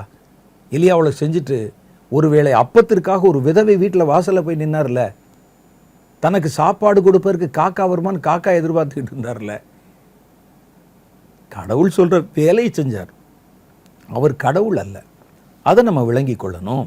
இந்த மாதிரி மத தலைவர்கள், இப்போ சமீப காலங்களில் விளையாட்டு வீரர்கள், இந்த ஐபிஎல் என்னமோ சொல்லுவாங்க, எனக்கு விளையாட்டில் இன்ட்ரெஸ்ட் இல்லை, அது மணிக்கணக்காக அதில் உட்காந்து அவருடைய பேர்களை பச்சை குத்தி கொள்ளுது, பனியனில் போட்டுக்குது. இது 24 மணி நேரம் அதில் இடம் கொடுத்து, இவர் முக்கியமானவர், இவர் ஏதோ உலகத்தை மாற்ற வந்தவர் ரேஞ்சில் பிரபலஸ்தர்கள், இன்னும் பல துறைகளை சொல்லலாம். இது மாதிரி இவர்களை மரியாதை சொல்லலாம், ரசிக்கலாம், ஒருவேளை அபிமானம் கூட வைக்கலாம். வணங்குற அளவுக்கு கடவுள் ரேஞ்சு கொண்டு வரக்கூடாது. அந்த மனநிலையை கொண்டு வருவதுதான் சாத்தானுடைய நோக்கம். முதல்ல இது எப்படி ஆரம்பிக்கும்னு கேட்டால், முதல்ல இவர்கள் மேல் ஒரு ஈர்ப்பு உண்டாகும். நமக்கு நல்லா இருக்கே, டிஃப்ரெண்ட்டாக நடிக்கிறாரே, இவருடைய பாடல்களும் டான்ஸும் வித்தியாசமாக இருக்குதே, அப்போ அவர் மேலே ஒரு ஈர்ப்பு உண்டாகும். அடுத்து தொடர்ந்து அவர்களை கவனிக்க சொல்லும். அது அபிமானமாக மாறும். அவர் மேலே ஒரு நல்ல அபிப்பிராயம், ஒரு அபிமானம். அடுத்து அதை, அந்த அபிமானம் உண்டாது பாருங்கள், நிறைய பேருடைய அபிமானம், அதை ஒரு கரிஷ்மா என்று சொல்லுகிறார்கள். அவங்க மேலே எனக்கு ஒரு பற்று, ஒரு அபிமானம். இவருக்கு சம்மந்தம் இல்லை, அவர்னால இவருக்கு ஒரு காலனா பிரயோஜனம் இருக்காது. யோசிச்சு பார்த்தா என்டர்டைன்மெண்ட், அவ்வளோதான். அந்த நேரத்தில் சந்தோஷத்தை பார்க்குறோம். தொடர்ந்து அவர்களை பின்பற்றக்கூடிய அளவுக்கு அவர்கள் தெய்வீக அம்சம் கொண்டவர்கள் அல்ல, அது தெரியாது, மறைச்சிரும். அவங்களுக்காக அந்த அபிமானமானது முற்றும் போது, தொடர்ந்து அவங்களையே கவனிக்க ஆரம்பிக்கும் போது, 10 பேர் இந்த டான்ஸ் ப்ரோக்ராம் நடத்தினாலும் தேடி தேடி போய் இந்த குறிப்பிட்ட ஆளுடைய காரியத்தை பார்க்க ஆரம்பிக்கும் போது, அவர்களுக்கு இவர்கள் அடிமை போல தன்னை அறியாமலே மாறிடுறாங்க. முதல்ல ஈர்ப்பு, அடுத்து அபிமானம், தொடர்ந்து அவர்களை நாடி தேடுறாங்க, அடுத்து அவர்களுக்கு அடிமையாகி விடுகிறார்கள். அப்படி ஆன உடனே இவங்க என்ன நினைக்கிறாங்க அப்படின்னா, இதெல்லாம் மனோதத்துவத்தில் சொல்லுது, இவர்களை தங்கள் குடும்பத்தில் ஒருவராக கற்பனை செய்வாங்க. அடுத்து இது ஒரு டேஞ்சர். இது நான் பேசுகிறதெல்லாம் சும்மா ஒரு அனுமானத்தில் சொல்லலை, இது சைக்காலஜிக்கல் ட்ரூத். இது இப்படி வந்த உடனே அடுத்து இவங்க என்ன செய்வாங்கன்னு சொன்னால், அவர்களை தன் குடும்பத்தில் ஒருவராக அப்படியே உருவகப்படுத்தி கற்பனை பண்ணுவாங்க. எப்படி? சிலர் தன்னுடைய கணவராக, சிலர் ஒருவேளை அவங்க பெண்பாலாக இருந்தால் தன்னுடைய மனைவியாக, அல்லது தன் சகோதரனாக, தன்னுடைய தகப்பனாக, தாயாக, ஏதோ ஒரு வடிவத்தில் தங்களுக்கு நெருக்கமானவர்களாக இவர்களை கற்பனை செய்து கொள்வார்கள். இவர் என்ன அண்ணன், இவர் இவர் அப்படின்னு சொல்லி தன் குடும்பத்தில் ஒருவராக கற்பனை செய்து கொள்வாங்க. அவங்களா அவர்கிட்ட பேசுகிற மாதிரி, அவரோட உட்கார்ந்து அப்படி நெருக்கமாக ஜாலியாக பேசுகிற மாதிரி நினச்சி கற்பனையிலே அப்படி திடீர்னு சிரிப்பாங்க. அவர்கள் தங்களுடனே வாழ்வதாக கற்பனை செய்வாங்க. அடுத்து இந்த காரியம் முற்றும் போது அவங்க தங்கள் கூட வாழ்கிறாங்க. ஒரு ஆன்மீக தலைவர்களாக இருந்தால் அவங்க நமக்கு ஆலோசனை சொல்கிறாங்க, அவங்க என்கிட்ட பேசுகிறாங்க அப்படிங்கிற மாதிரி இவர்கள் கற்பனை செய்து கொள்வார்கள். இமேஜினேஷன், இது முதல் படி. அடுத்து அவர்களுக்கு உண்டாகிற எந்த சம்பவங்களும், எந்த பிரபலத்தை அவங்க அபிமானம் வச்சிருக்கிறாங்களோ, அவர்களுக்கு உண்டாகிற நன்மை தீமைகள் எல்லாம் தங்களுக்கே நடந்ததாக கற்பனை செய்வாங்க. அவருக்கு ஒரு லாஸ் வந்துச்சுன்னா இவன் சாப்பிட மாட்டான். அவர் போகிற இடத்துல அந்த கூட்டம் ஃபெயிலியர் ஆயிடுச்சுன்னா இவன் அவ்வளோதான், அங்கே நொறுங்கி போய் விடுவான். தனக்கே வந்ததாக நினைப்பாங்க. ஐயோ இப்படி ஆயிடுச்சேன்னு சில ஆளுக்கு தற்கொலை கூட பண்ணிடுவான். அந்த பெரிய செலிபிரிட்டியை கைது பண்ணிட்டாங்கன்னு சொன்னோன்னே எத்தனை பேர் தீ குளிச்சிருவான். அரசியல் தலைவர்கள் சிலர் தோத்து போனால் தீ குளிச்சிருவான். ஏன் அதுக்கு என்ன, அவர் நாளைக்கு மறுபடியும் வந்துடுவார் போயிடுவார், ஏதோ நடக்கும். இவர்கள் தன்னுடைய விலை உயர்ந்த மதிப்பினுடைய விலை தெரியாது இவனுக்கு. அப்போ என்ன செய்வாங்க, அவர்களுக்கு உண்டாகிற பாதிப்பு தங்களுடைய பாதிப்பாக நினைப்பாங்க. அவர்களுக்கு உண்டாகிற சந்தோஷம் தங்களுக்கு உண்டாகிற சந்தோஷமாக நினைப்பாங்க. அதனால தான் அவருடைய பிறந்தநாள் இவன் தெருக்கு தெரு கொண்டாடிக்கிட்டு இருப்பான். பொங்கல் வைக்கிறதும், இது செய்கிறதும், அதை செய்கிறதும், வெடி போடுறதும் தன்னுடைய சந்தோஷமாக நினைப்பாங்க. இன்றைக்கி பிறந்த நாளுங்க, எங்கள் தலைவருக்கு பிறந்த நாள், எங்கள் அண்ணனுக்கு பிறந்த நாள் அப்படின்னு ஆங்காங்கே கொண்டாட ஆரம்பிப்பாங்க. அவர்களுக்கு எதிர்மறையாக ஏதாவது நடந்தால் இவன் உடைஞ்சு போயிடுவான், தற்கொலை பண்ணிடுவான், தாடி விட்டுட்டு அப்படியே பைத்தியம் முடிச்ச மாதிரி தெரிவான். இதெல்லாம் அடுத்தடுத்து நடக்கும். மனசில் உண்டாகிற இப்படிப்பட்ட விபரீதங்கள், இது மனோதத்துவம். மனசை பற்றி ரொம்ப ஜாக்கிரதையாக இருக்கணும். மனம் ஆரோக்கியமாக இருந்தால் தான் மனுஷன் ஆரோக்கியமாக இருக்க முடியும். மனம் பிறண்டு விட்டால் அவன் அவ்வளோதான், எதுக்கும் பயன்பட மாட்டான். அடுத்து அவர்களை பற்றி நினைக்கும் போது அவங்களுடைய பெயரை சொன்னால் கூட உணர்ச்சி வசப்படுவாங்க, அப்படியே பரவசம் அடைவாங்க. அப்படியே அவர்களை பற்றின செய்திகளை வாசிக்கும் போதும் கேள்விப்படும் போதும் பரவசம் அடையும். அப்படியே அவரை பற்றி ஒரு செய்தியை படித்தோம், அவரை பற்றி கேட்குறோம், உடனே அவ்வளோதான் பரவசமாயிரும். யார்கிட்டையாவது பகிர்ந்து கொள்ளணும், அப்போல்லாம் போய் பக்கத்தில் இருக்கவங்ககிட்ட சொல்லுவாங்க, தெரியுமா அவர் அப்படி இப்படின்னு. இப்போது இருக்கவே இருக்க சோஷியல் மீடியா போட்டு அடிச்சு தள்ளிடுவான் எல்லா இடத்துலும். அவர் அப்படி செஞ்சார், இப்படி செஞ்சார். சில நேரத்தில் அவர்கள் செய்யாததே கூட இவர்களாய் கற்பனை பண்ணி கொண்டு சொல்லுவாங்க. இதெல்லாம் அந்த மன பிரமையின், அந்த செலிபிரிட்டி வர்ஷிப் சிண்ட்ரோமுடைய ஸ்டெப்ஸு, படி. அடுத்து என்ன செய்வாங்க, அவன் சும்மா இருந்தாலும் அவர்களுக்காக ஏதாவது நம்ம தியாகம் செய்யணும் அல்லது அவர்களுக்காக நம்ம ஏதாவது சாதிக்கணும் என்று விரும்புவார்கள். பல சமயம் பணத்தை இறைப்பாங்க. ஒரு ஃபிலிம் வந்து வெளியாச்சுன்னா இவன் பணத்தை போட்டு ஆயிரங்களை திரட்டி கட் அவுட் வைக்கிறது, பாலபிஷேகம் மட்டும் தங்கள் பணத்தை செலவழிப்பாங்க. சில சமயம் இரத்தத்தை கூட கொடுப்பார்கள், சில சமயம் தங்கள் உயிரையும் கொடுத்து விடுவார்கள். தற்கொலை பண்ணிடுவான். எவ்வளோ பேர் தீக்குளித்து செத்துருக்கிறாங்க. அவனுக்கு என்ன பிள்ளை குட்டி இல்லையா, குடும்பம் இல்லையா? இன்றைக்கு நான் அவருக்காக தீக்குளித்தால் அடுத்த நிமிஷம் நான் என்னுடைய நித்தியத்தை எங்கே கழிப்பேன் தெரியாதவனுக்கு, மரணத்தை பற்றி தெரியாதவனுக்கு. ஏதோ இப்படி செஞ்சதுனால அவர் வாழ்ந்து விடுவார் என்று நினைக்கிறாங்க. அவரை கடவுள் மாதிரி நினைக்கிறாங்க. கடவுள் ஆஃபர் பண்ணுறோம்ல, கர்த்தருக்கு நம்ம கொண்டு ஆட்டுக்குட்டிகளை அந்த காலத்தில் பலி செலுத்தினாங்க. இன்றைக்கும் பல மதங்களில் வந்து பலிகள் கொடுக்குறாங்க. அது மாதிரி இவரை நினச்சிட்டு இவன் தன் உயிரை பலி கொடுத்துருவான். இது ஒரு ஆபத்தான மனநிலை. வெளிப்பட போகும் அந்தி கிறிஸ்து ஜனங்களின் அபிமானத்தை பெற என்னெல்லாம் காரணமாக இருக்குது. இனி அவனுக்கு என்னென்னா, அவன் கடவுள் இல்லை என்று தெரிந்தால் கூட, நம்மை போல ஒரு பாடுள்ள மனிதன்தான் என்று தெரிந்தால் கூட, அவனை இவர்கள் அவனுடைய மனிதத்துவத்தை மறந்து தெய்வமாக பார்க்கணும். ஏன்னா வரப்போகிற அந்தி கிறிஸ்து மனுஷனாய்த்தான் வரப்போகிறான். அப்போ அவனை கடவுளாகவும் நினைக்கணும். நான் ஏற்கனவே சொன்னேனே அதுக்கு அவன் இப்போவே என்ன செய்கிறான், சில மனிதர்களை நம்முடைய மனங்களில் கடவுள் போல ஏற்றுக்கொள்ள வைப்பதை உலகம் முழுவதிலும் வழக்கமாக வச்சிருக்கிறான். ஒரு தலைவர் வந்து பெருசாக ஏதாவது ஒரு காரியம் செஞ்சிட்டாருன்னு சொன்னால் உடனே அவரை ஒரு தெய்வம் அளவில் கொண்டாடிடுவாங்க. எல்லா பிரச்சனைகளுக்கும் இவர் மூலம் நமக்கு தீர்வு கிடைக்கும், நன்மை கிடைக்கும் பேச ஆரம்பிச்சிருவாங்க. அப்போ சாத்தான் அந்தி கிறிஸ்து வரப்போகிறான்ல, அவனை ஒரு செலிபிரிட்டியாக காமிக்கணும். அவன் மனிதனாய்த்தான் வருவான். அந்த மனிதனை கடவுள் மாதிரி நீங்கள் நினைக்கணும். அப்போ என்னென்ன செய்கிறான் பாருங்களேன். ஒன்று, அவனை எல்லாவற்றிலும் ஜெயம் பெறுகிறவனாக, வெற்றி வீரனாக காமிக்கணும். வெற்றி வீரன் அப்படின்னு சொல்லிட்டா உங்களுக்கு அறியாமல் அவர் முகத்தை கூட நீங்கள் பார்க்க மாட்டீங்க. அவர் ஒரு நாட்டில் இருப்பார், நீங்கள் இன்னொரு நாட்டில் இருப்பீங்க. அவருடைய வெற்றி கதைகளை சொல்லும் போதே உங்களுக்கு அப்படியே ஒரு மாதிரி ரத்தம் முறுக்கேறும். அவர் போனாலே வெற்றி தான்யா, அவர் போனாலே ஜெயம். யாரு நினைச்ச என் தலைவர், அவர் வந்து பட்டயத்தை எடுத்தார்னா ரத்தம் பார்க்காம வைக்க மாட்டான் பேசுவானே. அப்போ இவனை ஒரு ஜெய வீரனாய் காமிக்கணும். வேதம் சொல்லுது பாருங்க, வெளிப்படுத்தின விசேஷம் 6வது அதிகாரம் 2வது வசனம். நான் பார்த்தபோது இதோ ஒரு வெள்ளை குதிரையை கண்டேன், அதன் மேல் ஏறி இருந்தவன் வில்லை பிடித்திருந்தான், ஒரு கிரீடம் அவனுக்கு கொடுக்கப்பட்டது, அவன் ஜெயிக்கிறவனாகவும் ஜெயிப்பவனாகவும் புறப்பட்டான்.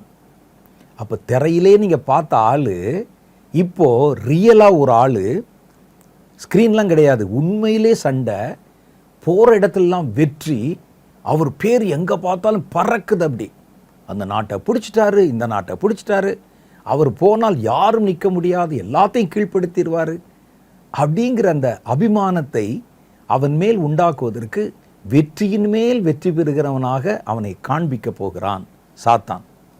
ரெண்டாவது பாருங்க, இந்த தொடர் வெற்றிகளால் ஜனங்கள் அதிகமாய் கவரப்பட்டு உலக அளவில் அவன் போனாலே வெற்றினோடனே அந்த வெற்றியினால் கவரப்பட்டு தங்களுடைய தலைவனாக மாத்திரமல்ல, அவனை இயற்கைக்கு மேற்பட்டவனாகவும் தேவனாகவும் ஆராதனைக்குரியவனாகவும் ஏற்றுக்கொள்வார்கள். அதைத்தான் வெளிப்படுத்தல் 13:4 சொன்னது. அந்த மிருகத்துக்கு அப்படிப்பட்ட மிருகம் என்பது மனுஷ வடிவத்திலே வெளிவந்த அந்தி கிறிஸ்து. அதுதான் மிருகம் சொல்லுது. அந்த அந்தி கிறிஸ்துவுக்கு அப்படிப்பட்ட அதிகாரம் கொடுத்த வலு சர்ப்பத்தை வணங்கினார்கள். அல்லாமலும் மிருகத்துக்கு ஒப்பானவன் யார்? எந்த நாட்டுக்காரன், எந்த அரசியல் அவருக்கு எதிராக நிற்க முடியும்? அதனோட யுத்தம் பண்ணத்தக்கவர் யார்? ஏன்னா அவர் போராட்டத்திலாம் ஜெயம் வந்துச்சுல, அதனோட யுத்தம் பண்ணத்தக்கவர் யார் என்று சொல்லி மிருகத்தை வணங்கினார்கள். ஆட்டோமேட்டிக்கா வீட்டில் படம் வச்சிருக்கிறான், பைக்குள்ள படம் வச்சிருக்கிறான், அவருடைய பைபிளில் படம் வச்சிருக்கிறானுங்க. அவங்க ஆராதனை பண்ணுற இடத்துல, பூஜை பண்ணுற இடத்துல, எல்லா இடத்துலையும் படம். நம்ம ஊர் அங்கே இருக்கிறவங்க அவர் மேலே அவ்வளோ ஒரு பக்தியில் அவரை ஆராதிக்க ஆரம்பித்தாங்களாம். வசனம் சொல்லுது. அவன் மனுஷனாக தானே இருப்பான். மனுஷனை ஆராதிக்க இப்போ இருந்தே உங்களை ட்ரெயின் பண்ணுறாங்க, பழக்க வைக்கிறாங்க. அது சாத்தானுடைய தந்திரம். அவன் வரும்போது அவனை வணங்கணும் ஜனங்கள். ராஜா வந்தால் என்ன, அவருடைய ஆட்சியை ஏற்றுக்கொள்ளுகிறோம். ஆனால் இது பாருங்க, அதை தாண்டி அவனை வணக்கத்துக்குரியவனாக ஏற்றுக்கொள்ளுகிறார்கள். அவன் கைகளில் 2வது மிகுந்த அதிகாரம் இருக்கும். அந்த அதிகாரத்தை பார்த்துட்டு உடனே அவங்க வணங்க ஆரம்பிப்பாங்க. மேலும் பரிசுத்தவான்களோட யுத்தம் பண்ணி அவர்களை ஜெயிக்கும்படிக்கு அதற்கு அதிகாரம் கொடுக்கப்பட்டது. அப்போ அவங்க பார்க்குறாங்க, பரிசுத்தவான்கள், நல்ல பரிசுத்தவான்கள் இருக்காங்களே, அவங்கள நம்ம நல்லா பெரிய ஆட்க கடவுளுடைய பிள்ளைகள் நினச்சிக்கிட்டு இருந்தோம். கடைசியில் பாருங்கள், இவனுக்கு முன்னால் நிற்க முடியல, அவர்களையும் ஜெயித்து விட்டான். அப்போ நிச்சயமா கடவுளை விட இவன் பெரிய ஆளாக தான் இருக்கணும். பரிசுத்தவான்களெல்லாம் ஜெயிப்பானாம். அதை பார்த்து கொடுக்கப்பட்டதும் அல்லாமல் ஒவ்வொரு கோத்திரத்தின் மேலும், பாஷைக்காரர் மேலும், ஜாதிகளின் மேலும் அதற்கு அதிகாரம் கொடுக்கப்பட்டது. உலக தோற்றம் முன்னே அடிக்கப்பட்ட ஆட்டுக்குட்டியினுடைய ஜீவ புஸ்தகத்தில் பேர் எழுதப்பட்டிராத பூமியின் குடிகள் யாவரும் அதை வணங்குவார்கள். பார்த்தீங்களா? இந்த அதிகாரத்தை பார்த்த உடனே சர்ச்சு மேலே அதிகாரம், தேவனுடைய பிள்ளைகள் மேலே அதிகாரம். எதிர்த்து பேசினானே, அந்நிய பாஷை பேசிட்டு ஆவிக்குரியவன், அவனெல்லாம் அடித்து நாசமாக்கிட்டாரே. அப்போ கடவுளை விட அவன் பெரியவன் என்று சொல்லி அநேகர் அவனை ஏற்றுக்கொள்வார்கள். அவன் அடுத்து 3வது காரியம், அவனுடைய அந்த ஹீரோயிசத்தை பாருங்க. அவன் மரணத்தை ஜெயித்து எழுந்தவனாக காட்டப்படுவான். கர்த்தர் எப்படி, மரணமே உன் கூரெங்கே, பாதாளமே உன் ஜெயம் எங்கே என்று சொல்லி மரணத்தை ஜெயமாய் விழுங்கினார். அதில் தான் நம்ம இயேசுவை பெரிய உன்னதமான நிலையில் வச்சுருக்கிறோம். இவன் என்ன செய்கிறான், அவர் மாதிரியே நானும் மரணத்தை ஜெயித்து எழுந்தவர் என்பதை காட்ட ஒரு காரியம் செய்கிறான். வெளிப்படுத்தின விசேஷம் 13வது அதிகாரம் 3வது வசனம் சொல்லுது, அவனுடைய தலைகளில் ஒன்று சாவுக்கேதுவாய் காயப்பட்டிருக்க கண்டேன். ஆல்மோஸ்ட் செத்துருச்சுன்னு நினைச்சாங்க எல்லாரும்.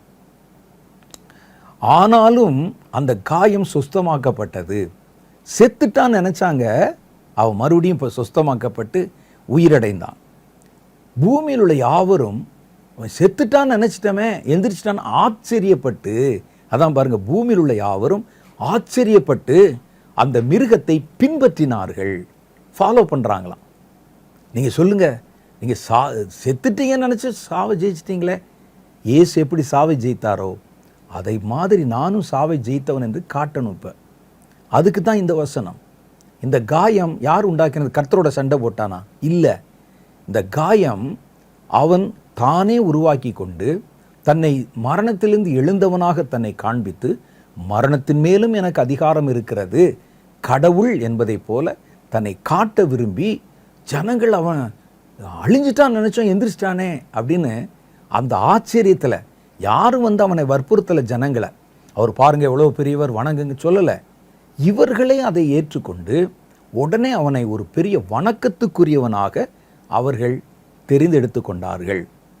இந்த சிண்ட்ரோம் தான் ரொம்ப ஆபத்து. நான் அதை பற்றி இன்னும் நிறைய பேச வேண்டி இருக்குது. ஆனால் நமக்கு சமயம் கொஞ்சம்தான் இருக்கிறது.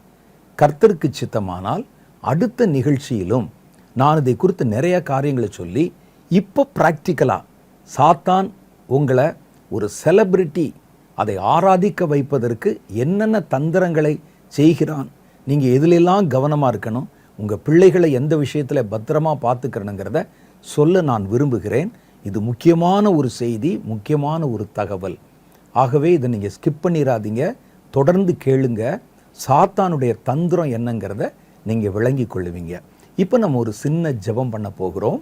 அடுத்த நிகழ்ச்சியில் இதை குறித்து இன்னும் பல விவரங்களையும் நம்ம என்ன செய்யணுங்கிற ப்ராக்டிக்கல் காரியங்களையும் தொடர்ந்து நான் உங்களிடத்தில் பேச போகிறேன். கண்களை மூடி ஜெபிக்கலாமா? ஜெபிப்போம்.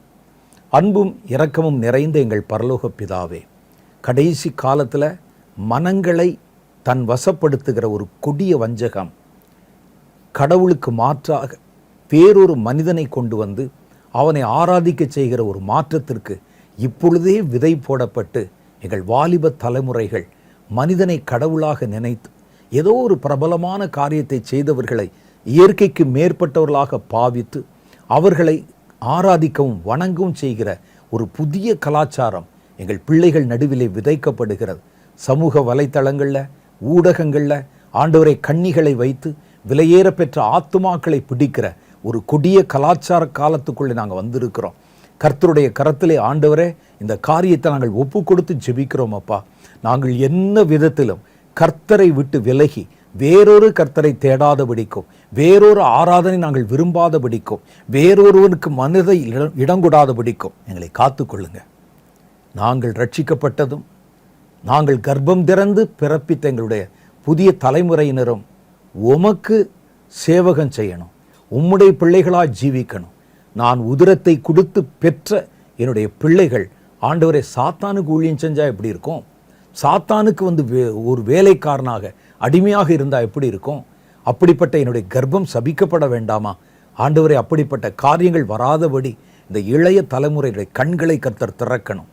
செலிபிரிட்டி வர்ஷிப் சிண்ட்ரோம் என்கிற இந்த புதிய அலை சாத்தானால தீவிரமாய் கட்டவிழ்த்து விடப்பட்டு ஜனங்களுக்குள்ளே தீவிரித்து பாய்ந்து ஒரு மனிதனை கொண்டு வந்து அவனை கடவுள் அளவுக்கு உயர்த்தி அவனை எல்லாரும் வணங்கும்படிக்கு செய்கிற தந்திரத்தினுடைய ஒவ்வொரு படியையும் இப்போ சாத்தான் நிறைவேற்றி கொண்டிருக்கிறத பார்க்குறோம். ஆண்டவரை ஒவ்வொரு தேசத்திலும் ஒவ்வொரு விதமான மனிதர்களை பின்பற்றவும் வணங்கவும் ஆராதிக்கவும் ஜனங்களை வற்புறுத்துகிறதை பார்க்குறோம். எல்லாவற்றிலும் விசேஷமாக அழைக்கப்பட்டவர்களும் தெரிந்து கொள்ளப்பட்டவர்களும் கூட இந்த மாய காரியங்களை இழுப்புண்டு போகிறத பார்க்குறோம்.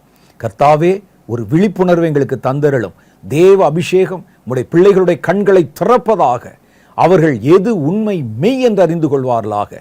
ஒன்றான மெய் தேவனையும் அவர் அனுப்பின குமாரனாகிய கிறிஸ்துவையும் அறிவதே நித்திய ஜீவன், அவரே தெய்வம் என்பதை நாங்கள் பரிபூர்ணமாய் விசுவாசிக்கிற ஆண்டவரே. மனிதன் மனிதன்தான், தேவன் தேவன்தான் என்பதை விளங்கிக் கொள்ள எங்கள் பிள்ளைகளுடைய கண்களை திறந்தருளும். நாங்கள் வேதத்தை பார்க்கும்படி எங்கள் கண்களை நீர் இன்னும் பிரகாசமாய் மாற்றியருளும். இந்த விழிப்புணர்வின் செய்தியை ஆண்டவர் நாங்கள் தொடர்ந்து கேட்டு எங்களை எச்சரிக்கைப்படுத்திக் கொள்ள உதவி செய்தருளும். கர்த்தருடைய கரத்திலே எங்களை தாழ்த்து வெறுமையாக்குகிறோம். இந்த வார்த்தைகளை கேட்ட ஒவ்வொரு குடும்பத்தின் மேலும் கர்த்தருடைய விழிப்புணர்வின் ஆவி, ஆண்டவரை உண்மை நன்மை இன்மை தீமை இன்னதென்பதை வெளிப்படுத்தி காட்டும் பரிசுத்த ஆவியானவர் கிரியை செய்து ஆண்டவரை ஆவிகளை பகுத்தறிகிற வரத்தை கொடுத்து புதிய தலைமுறையை கர்த்தர் காத்துக்கொள்ளும்படி ஜெபிக்கிறோம். இந்த புதிய வாரத்தை அவர்களுக்கு ஆசீர்வாதமாய் மாற்றித்தாரும். என் வார்த்தைகளை கேட்ட ஒவ்வொருவர் மேலும் தேவனுடைய கிருபை தங்கட்டும். அவர்கள் கைட்டு செய்கிற எல்லா பிரயாசங்களும் ஆசீர்வதிக்கப்படட்டும். இந்த வாரத்திலும் அவர்கள் அதிகமாக ஜெபிக்க, கர்த்தருடைய வார்த்தைகளை தியானிக்க கர்த்தர் அவர்களுக்கு அனுகிரகம் செய்தருளும். தொடர்ந்து தேவனுடைய கரத்தில் எல்லாவற்றையும் நான் ஒப்பு கொடுத்து ஜெபிக்கிறேன். இயேசுவின் மூலம் எங்கள் ஜெபங்களை ஏற்றுக்கொள்ளும் எங்கள் பிதாவே. ஆமேன், ஆமேன். கர்த்தர் இன்றைக்கு ஒரு மிக முக்கியமான காரியத்தை பேசியிருக்கிறார். இது ஒரு பிரசங்கம் அல்ல, ஒரு தியான பகுதியும் அல்ல. எச்சரிக்கை. வேதத்தை படித்து கவனமாக எச்சரிக்கையாக இருக்கணும். சுற்றிலும் வருகிற மாய வலை உங்கள் மேலேயும் விழுந்து உங்களை இழுத்து கொள்ளக்கூடாது. அதனால தான் இவ்வளவு கர்ப்பவேதனையோடு காரியங்களை பேசி கொண்டிருக்கிறேன். மாய தோற்றங்களை நம்பி அதை உண்மை என்று பின்பற்றி விடாதபடி கர்த்தர் உங்கள் குடும்பத்தையும் உங்கள் பிள்ளைகளையும் பாதுகாக்கணும். தொடர்ந்து இதற்காக ஜெபிக்கிறேன். நீங்களும் ஜெபிங்க. சுற்றிலும் இருக்கிற விஷயத்தில் கண்ணும் கருத்துமாக கவனமாக இருங்க. சர்ப்பத்தை போல வினாவுள்ளவர்களாக இருங்கள் என்று வேதம் நமக்கு ஆலோசனை சொல்லுகிறது. ஆகவே கர்த்தர் தாமே உங்களை இப்படிப்பட்ட எச்சரிக்கை உணர்வுள்ள பாதையிலே வழிநடத்துவாராக. அடுத்த வாரம் இந்த செய்தியினுடைய தொடர்ச்சியை நம்ம இன்னும் ஆழமாக பார்க்க போகிறோம். அதுவரை கர்த்தர் உங்களை ஆசீர்வதித்து காப்பாராக. ஆமென்.